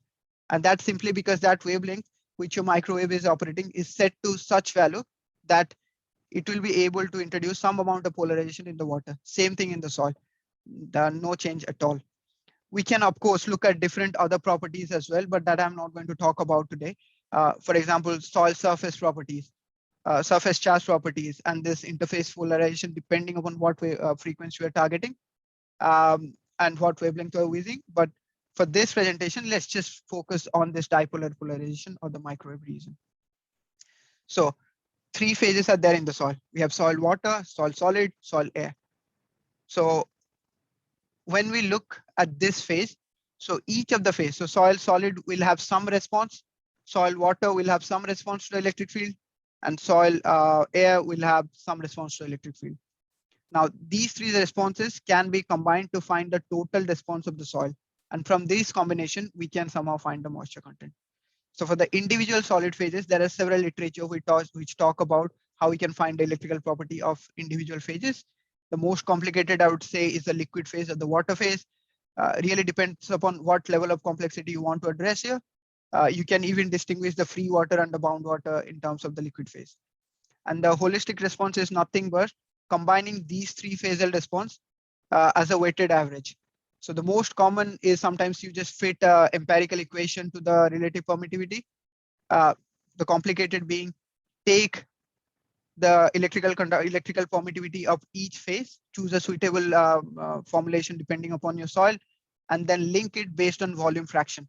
So let's say my solid phase has a permittivity of A, liquid phase has B, air phase has C. So it will be A into the volume of solid phase, B into volume of liquid phase, C into volume of air phase. Bit more complicated than that, but you get the idea what I'm trying to say. So this is a volumetric average while we use the theoretical mixing models. And there you have the moisture content in here.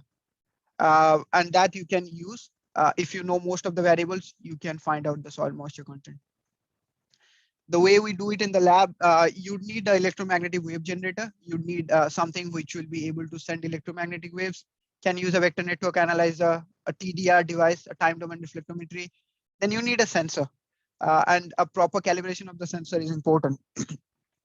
Some of the sensors that I have listed here are the ones that I have used. By all means, there are a lot of other sensors as well that you can use. And from these 2, you can find the electromagnetic property of the soil, which you can link to the soil physical properties or soil water content as I have described before.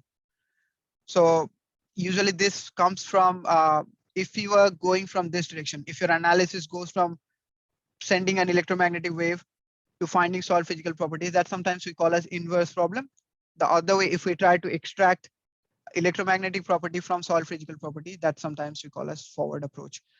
Some of the examples I wanted to share, this is again one example from my advisor and now colleague, Professor Alexander Sherman. As you can see, this is a Levy, a full-scale Levy in Germany, in Karlsruhe Institute of Technology. They have used some TDR sensors, time domain reflectometry sensors throughout the Levy, and there was a flood event. And these are the results. As you can see, when the water table was low, they could measure moisture contents which are fairly high. The numbers are representative of the moisture content. As the water table rose, the numbers also went up. So that can clearly be used for measuring moisture content even at the spatial scale. The paper is in here in Water Resources Research. I'll send also a summation of the papers as a Word document if you want to see any of them in detail.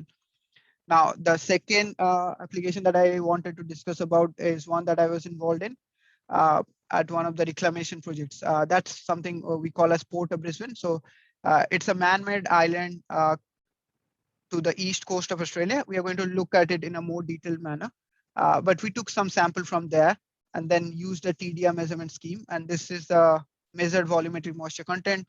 This is estimated.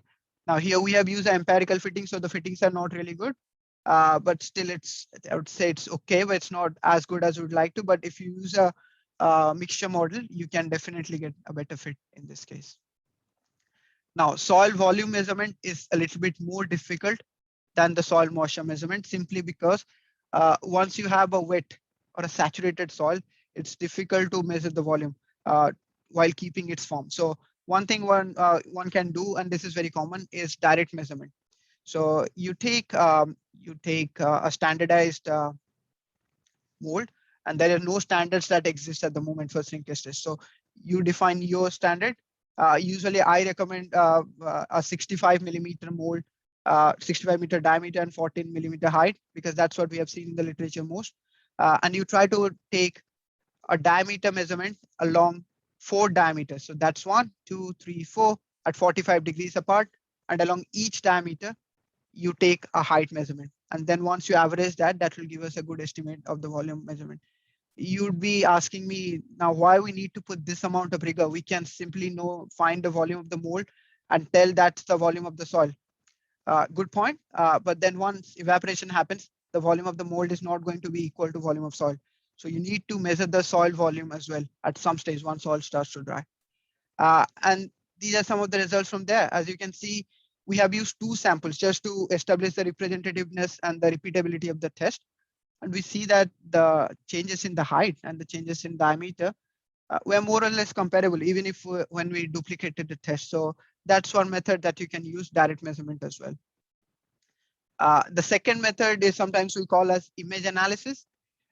So as simple as the same thing, put the soil in a mold, have some cameras which are looking at the soil from the front and also from the back, have a camera on the top, take pictures, and then you have all these sophisticated image analysis techniques which can look at the picture and find out what is the volume, height, and what is the moisture, what is the height and what is the diameter of the soil, doing a MATLAB code, running a MATLAB code or any kind of free source software. So that's something that you can also use from image analysis. Now we propose a technique to somehow streamline that, and that's basically through this balloon method. Give me 2 minutes to explain this. So what we do here is take a soil sample in a balloon, basically in a soft balloon, put that under a water column. Have an air pump arrangement which pumps air into the soil mass, and then have an outlet which takes air out.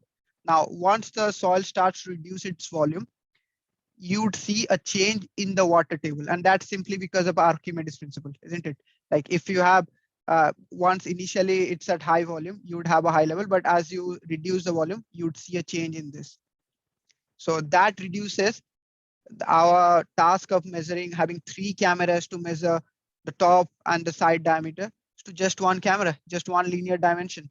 Take 1 image every 6 hours or 7 hours, depending upon that, and you know what's the height. And if you know the initial volume, you can find the volume of the material afterwards. That's a test in progress. As you can see, as the volume of the soil is decreasing because of the airflow, you have a clear decrease in the water table. That's because of the Archimedes principle. Funny thing, I remember that Christmas I spent in the lab, not a fun time, but I enjoyed doing that. So this again, as I was telling, reduces the analysis, the image analysis to a simpler form, not to measure like 3 or 4 not to have 3 or 4 cameras, just with 1 camera, measure the height, and then that can be linked to the volume of the soil. The final part that I wanted to talk about, soil shrinkage curve, before we go for a break and question and answer. So what is a soil shrinkage curve? So soil shrinkage curve describes the relationship between a soil moisture content related variable and a pore water related variable. So what we want to know here. So the soil moisture content related variable can be gravimetric moisture content, volumetric moisture content, or degree of saturation. Let's stick to gravimetric moisture content for this one. And then pore volume variable, we can take void ratio. So we are simply interested to find out how the soil volume changes as the moisture content reduces during evaporation. Now, assuming that these two are to the same scale, if we draw a straight line, this is what we call as a saturated line. Sorry, a line of saturation. So along this line, the soil is going to be completely saturated.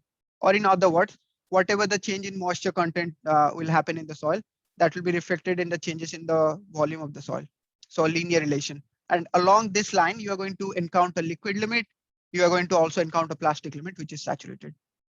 2 kinds of behavior expected for most of the soils. One, which is in blue, which we call as non-structured soil, or if you really start a soil from a slurry state, that's going to be saturated. And then after a while, it's going to go like that. And if you have a soil which is at initial condition is not saturated, so it's not going to be from the saturation line. So there'll be a difference, of course. And that's how the red curve represents. So most of the shrinkage tests we do from a saturation condition. So we'd stick to the blue line here. There are several phases, of course, in the shrinkage. The first phase basically refers to the structural shrinkage. And that happens in case of structured soils. The next one is proportional shrinkage and normal shrinkage. We call it as normal shrinkage because in this stage, whatever is the change in the moisture content, it equates to a change in the void ratio. So it's a 1:1 change, and that's why you have a linear relation. And just after plastic limit, you have air entering into the soil system, and this deviates from the 100% saturated line. And there goes our definition of shrinkage limit. In geotechnical engineering, in soil science, usually shrinkage limit is defined as the point where there is no volume change with any change in moisture content. But in geotech engineering, we take shrinkage limit the way the procedure is defined as a tangent to this zero shrinkage line, the 100% saturated line. So there is a small difference between the shrinkage limit as we define in soil science and geotechnical engineering. It depends upon the soil. For some soils, it will vary a lot. For some, maybe lot is a bit of stretch, but depending upon the soil, it will vary. For some soils, it will not vary too much. And then, of course, for each level, you can have, for each of the zones, you can have your coordinates and find out shrinkage due to each zone, of course. And during this phase, there are structural changes in the soil as well. So initially a fully saturated condition to partially dry to finally coming to dry state in this zero shrinkage zone. There are two papers, of course, you can look at it if you are more interested to read about soil shrinkage curve, but that's going to be an important parameter while we talk about evaporation, because this shrinkage curve also talks about densification. Now, as we are reducing moisture content, void ratio is decreasing. What does that tell us? That tells us that the soil is getting densified. So as you are reducing moisture, the soil is getting densified, and that densification behavior is sometimes can be also described in terms of shrinkage curve. We'll see about that in detail in the further slides that's going to come. Are you still with me, or have I lost you all? Any questions at this stage? Happy to answer.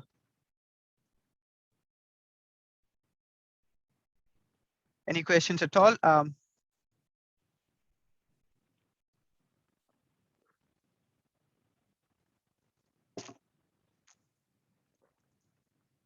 Nope. No questions. So I'll walk under the assumption that either people understood everything or Yes, not yes, get yes, it. doctor. You can. We are totally with you, and we Okay. can hear you properly. Yeah, go ahead. Yeah, yeah. No, that's all good. So I assume Yeah, that. yeah. Your idea is very nice. Yeah, thanks, Mahesh. So as I said, I understand that now. If you do not have any questions, we'll have a session to. We have a question and answer session towards the ends as well, so you can ask there as well. So that's fine. So I'll just move on to the next phase. Soil suction measurement techniques. So we have talked about two variables in detail now. We have talked about soil moisture content. We have talked about soil volume, and we have described in detail how can we measure. The next thing is soil suction. That's also an important variable which we need to measure if we are going to do any unsaturated testing. Don't be alarmed by the figure. Let me explain to you, and it will take me a while to explain this. So as you know, in y-axis, I am plotting the variable depicting the soil moisture content, and along y-axis, along x-axis, I'm plotting the soil suction. I'm not a big fan of this form of representation. This is American style. The European style is to plot it in the other way. I tend to plot in the other way because that's how my advisor used to. But then this was again for a paper, and then they wanted us to plot in this way. So of course, does not matter. The theory remains the same. So as I have said, if the moisture content is higher, you would have a lower suction because there is not much of affinity of soil to water. So you can easily extract water. So you have lower suction at high moisture content. And as you reduce the moisture content, you would have higher suction. So if you have low amount of moisture, you would have a higher suction. Now, to my best understanding, there is no single technique which can precisely measure soil suction for the entire range. You cannot use a single technique which can measure soil suction for the entire range. So you have to use a combination of the techniques and then put this together to plot the soil water retention curve, or this curve. It's a bit similar to the particle size distribution, isn't it? Like you use sieve analysis if I'm not wrong for the coarse fraction, and then maybe a laser particle size analyzer or hydrometer for the fine fraction, and then you combine the results. And that's basically a similar principle for suction. You can't use one method. Sometimes people do that, like they would use one method to find some points, use a fit, but that may be okay for some of the projects. But if you really want to put rigor to that, always combine methods. So some methods are good for low suction, use them. And this is what I have listed here. In what suction range the methods are good. Some methods are good at high suction, use them and then combine them. That will give you a better estimation. So the first method that we use is what we call as a hanging column. Simple principle. You have a soil sample, place that at a higher elevation, connect that hydraulically to a water pipe. So you know that here the water has higher potential, here the water has lower potential. So there is a potential difference. And that basically this height is basically describing about soil suction. So the higher height you can take this water table, the more depth you can take this water table, the higher suction you will introduce here. A limitation of this method is that imagine that equation we are talking about, P equal to rho g h. So rho being the unit weight, g being gravity, h being the height, and P is the pressure. So if you use that equation, you'd find that per 10 centimeter of water column, for every 10 centimeter of water column, we can realize only a pressure of 1 kPa. So how long setup can you have in the lab? 1 meter long, maybe, and 1 meter would essentially translate to 10 kPa suction, or maybe 2 meter long, 20 kPa. So that's the limitation of this method. You can go up to 10 to 20 kPa simply because you cannot have an infinitely long hanging column. 10 to 20 kPa suction you can measure relatively well using this technique. Really good for coarse grained materials like sand, where we do not expect high amount of suction. You can use this one. That's good for low suctions. The second one, what we call as pressure plate. What we do here, as the name suggests, you have your pressure cooker in your home. Don't do that with your pressure cooker. I'm not liable if you break that during the process. So put some soil samples in a pressure cooker, not the one that you have it at home, but a specialized pressure cooker, part of which is connected to air pressure, and another part is connected to water burette. What you do here is make sure that before you start the test, the soil is in hydraulic connection with this water. Now start applying some air pressure. Start applying, let's say, with 10 kPa. So because of that air pressure, water is going to get drained out. So at some stage, because of this pressure, the soil water is going to equilibrate, and you can take that as a measure of suction. Increase that in increments, and for each suction, you can find a value. For each moisture content, you can find a value of suction. So this method has been shown to go up to 1500 kPa. So that's somewhere here, 1500 kPa. But the capability is really linked to this one. It's not demarcated, but this gray zone in here, what we call as a porous plate. So the finer the pores of that porous plate, the higher suction measurement you can do. The coarse the pores, your suction measurements are going to be reduced. So 500 kPa to 1500 kPa measurement you can do using this method. Most of the geotech labs which really want to start with suction measurement, like a starting point, would have this one, a chilled mirror hygrometer, simplest instrument I've seen. It's good for high suction, and what it does, it's simply basically an instrument that looks like that. You take a small soil sample, put that inside this chamber, close it, and then wait. So depending upon the temperature and the relative humidity of the sample, the suction is going to equilibrate, and the machine is simply going to read a suction value. But as I said, 69.67 MPa, megapascal. So that's really high suction. So if someone shows you a soil suction curve where they have used chilled hygrometer and they show suction in the low suction range, or try to use a fit and explain you that, okay, we have used chilled hygrometer to find the soil water retention curve, there is something fishy in there. You cannot use these instruments to go for low suctions. High suctions you can use. Really simple. If some of you wants to start perhaps an unsaturated soil laboratory, then this might be one of the instruments you might want to get across. It's very common in most of the labs these days. Another thing that's somehow we borrow from water resources, again from hydrology perspective, is what we call as a tensiometer. Simply speaking, a tensiometer is a water filled chamber. So this shaft in here is filled with water, and this tip in here is what you put inside the soil. So you dig this entire thing inside the soil, and when the soil evaporates, what happens is that water will be driven out of the shaft to the soil. So initially you have a saturated condition when the shaft is full. As the soil evaporates through this ceramic tip, water will be driven out from the shaft to the soil. And this water column is linked to a pressure transducer here. So the more dry the soil will get, this reduction in water content will be reflected in terms of pressure changes in the pressure transducer, and you can link that to suction as well. The issue with conventional tensiometer is that water starts to boil at a specific temperature and pressure. So that's why you see that as you go high in the hilly region, it becomes difficult for us to boil water. Mahesh should have a better idea because Himachal, I assume you are in the higher elevation. So the limitation of these devices is that 85 to 100 kPa. That depends upon the way you are filling it. Like if your degree of saturation, when you fill this, if your saturation is really good, you can go to 160 kPa as well, but that's the limitation. Recent days, we have seen advances in tensiometry. So you can have a polymer inside there, and these ones can go up to 1500 kPa. So really high suction value you can go up to using this. Now, some colleagues in UK, Durham University, where Asutosh was also working, have developed even higher capacity tensiometers. It can go up to 7 MPa, 7000 kPa. So there is some good research that's going on into tensiometry.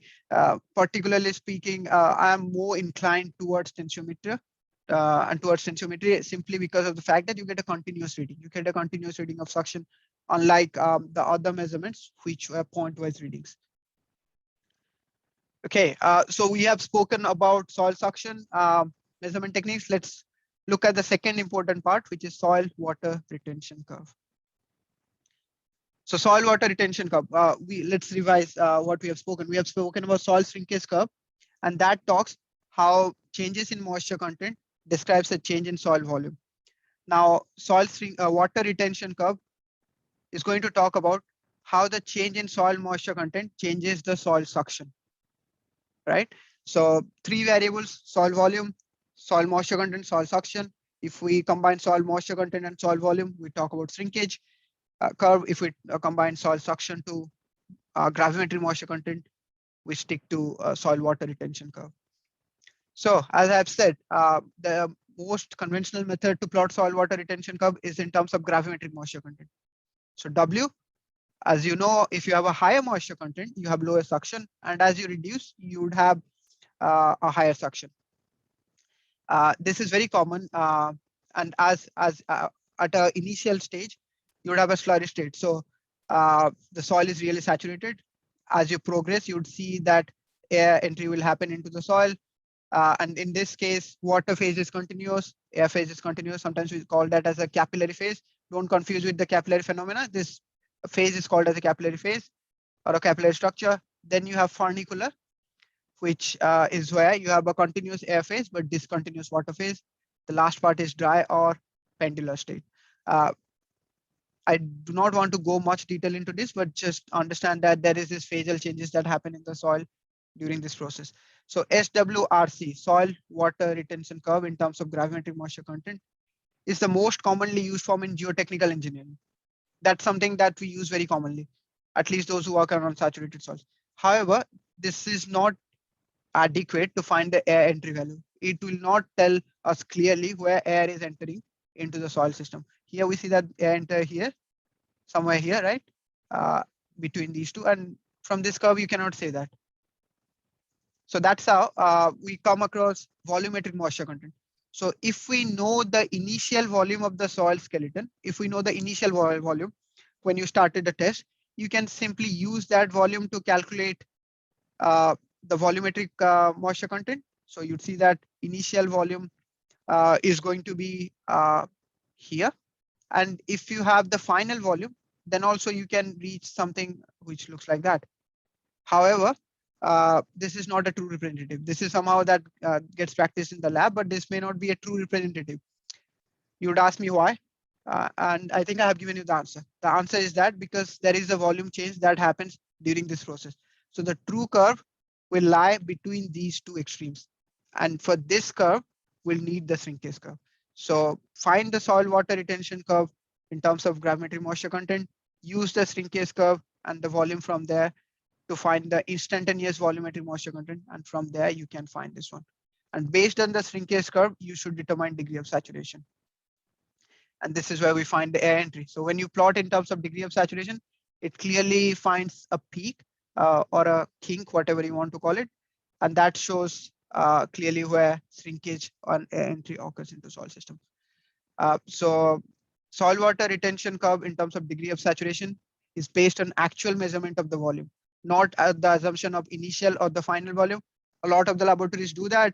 If you ask them for consulting projects, they will plot in terms of volumetric moisture content. Ask them how, they would say that we have made assumption that it's the initial volume or the final volume, but which is not clearly the right case. So you should really be plotting that based on the shrinkage data, which represents the soil volume at individual spaces. This paper is in Geotechnical Testing Journal. If you wanted to have a better look at it, please feel free to look at them.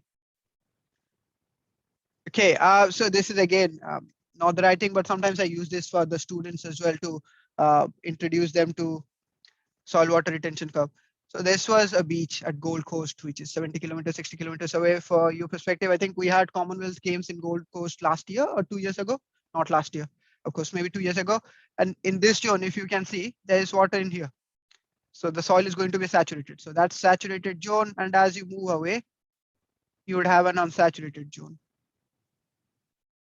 Right, so degree of saturation here, moisture content here, not very scientific, but just helps students to realize what we are talking about. All right, we are nearly there. The last part really, any questions? Happy to take them now.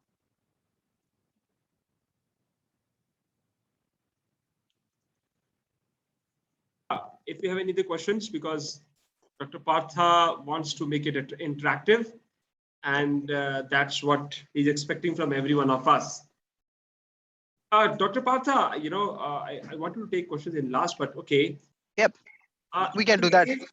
Yeah, in the area of unsaturated soil mechanics, you know, there are few researchers, academicians working in India also, right? Yep. And where do you see like where we have reached, you know, in this field? Because this is something very, very complex and tedious task, you know, to study the behavior of this unsaturated soil, you know, or soil under unsaturated condition, you know, and how it can impact the total complexity or behavior of soil. Yeah, no, that's a good question. Look, in India, I know there are several colleagues. I have acknowledged some of them. One of my collaborators is Professor T.V. Bharat from IIT Guwahati. He works extensively on unsaturated soils. The key part of this lacuna, or why less researchers are working, I feel it's a lack of teaching. And as we have clearly seen there, because we have assumed that this is complex and we do not teach that, but it took me a while as well to get a gist of it. But if you are really fundamentally clear on the saturated soil mechanics, which you would expect that the students to have that idea after second or third year, you can think about at least teaching some parts of it, not this detail. This is a little bit more detailed, but at least the concept of shrinkage curve, concept of soil water retention curve. And those are the only two curves you need. So shrinkage curve, water retention curve, if you can establish in your lab, all the unsaturated functions, be it shear strength, be it hydraulic permittivity, you can find from those curves. You can do experiments for unsaturated shear strength, unsaturated hydraulic permittivity, but way a lot more complex than what I've been talking about. So the standard is that you develop a better understanding of the water retention and the shrinkage curve, find these curves to your best possible ability, and then use those curves to extract other unsaturated parameters. And when we talk about these two curves, these are not too complex, right? I mean, I have explained them so far. How do you find it? Did you find them too complex about what I have explained? No. I think that was nice.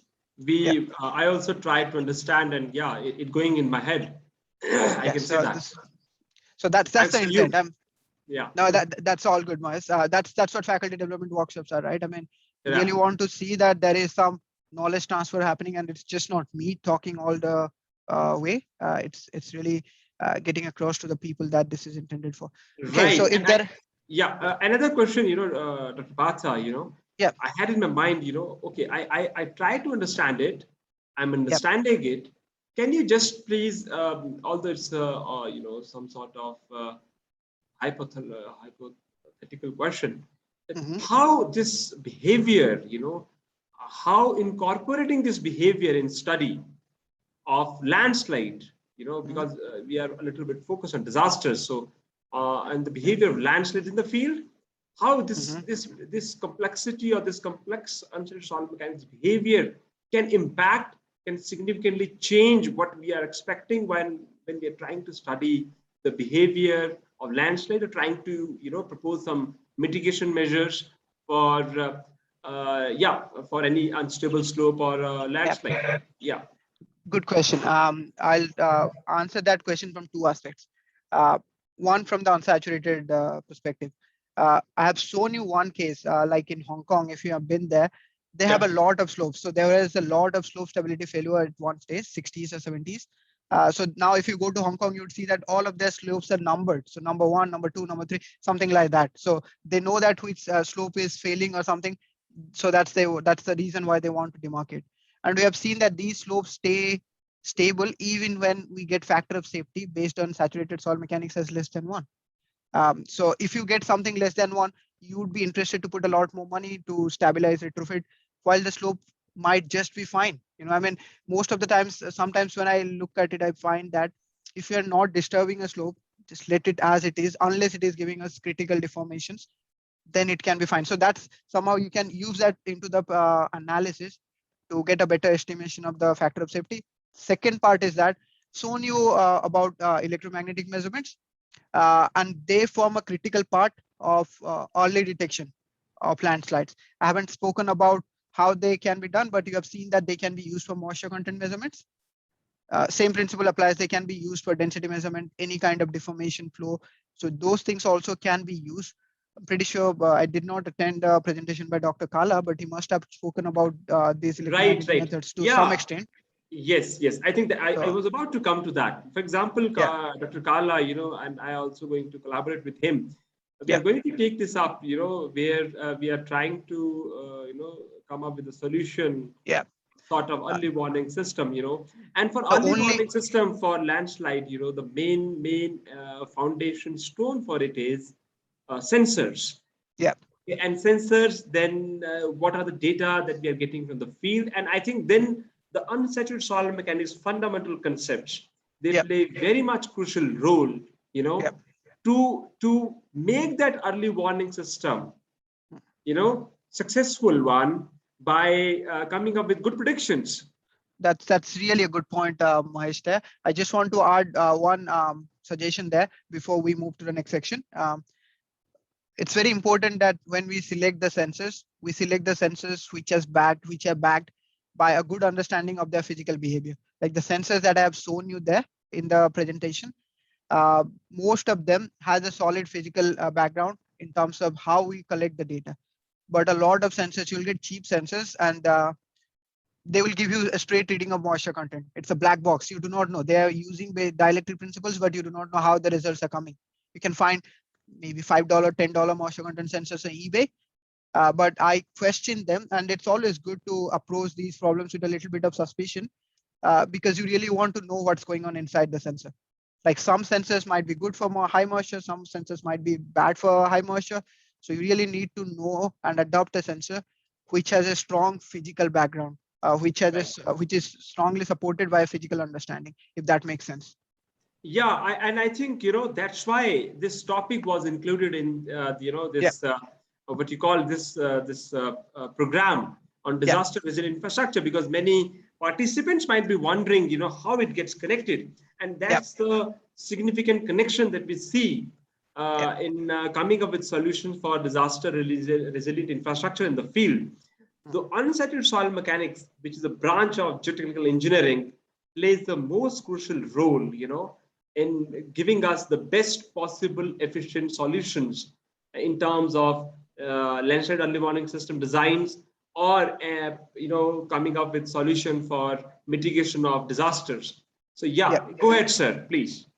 Thanks, Mahesh. The last part. So a novel evaporative method for dewatering. I haven't spoken about this anywhere else before. So this is really the first time I'm talking about on this. Okay, Dr. So, Partha, as you, I'm really sorry that although you have already pointed out that I need to stop this recording thing, I think I have not taken that into care till date. It just came to my mind, so I'm going to follow the instructions given by the speaker, and whatever has been recorded won't be very much it won't be there. So that's my assurance to you. Thank you, sir. Go ahead. Yep, that's all good.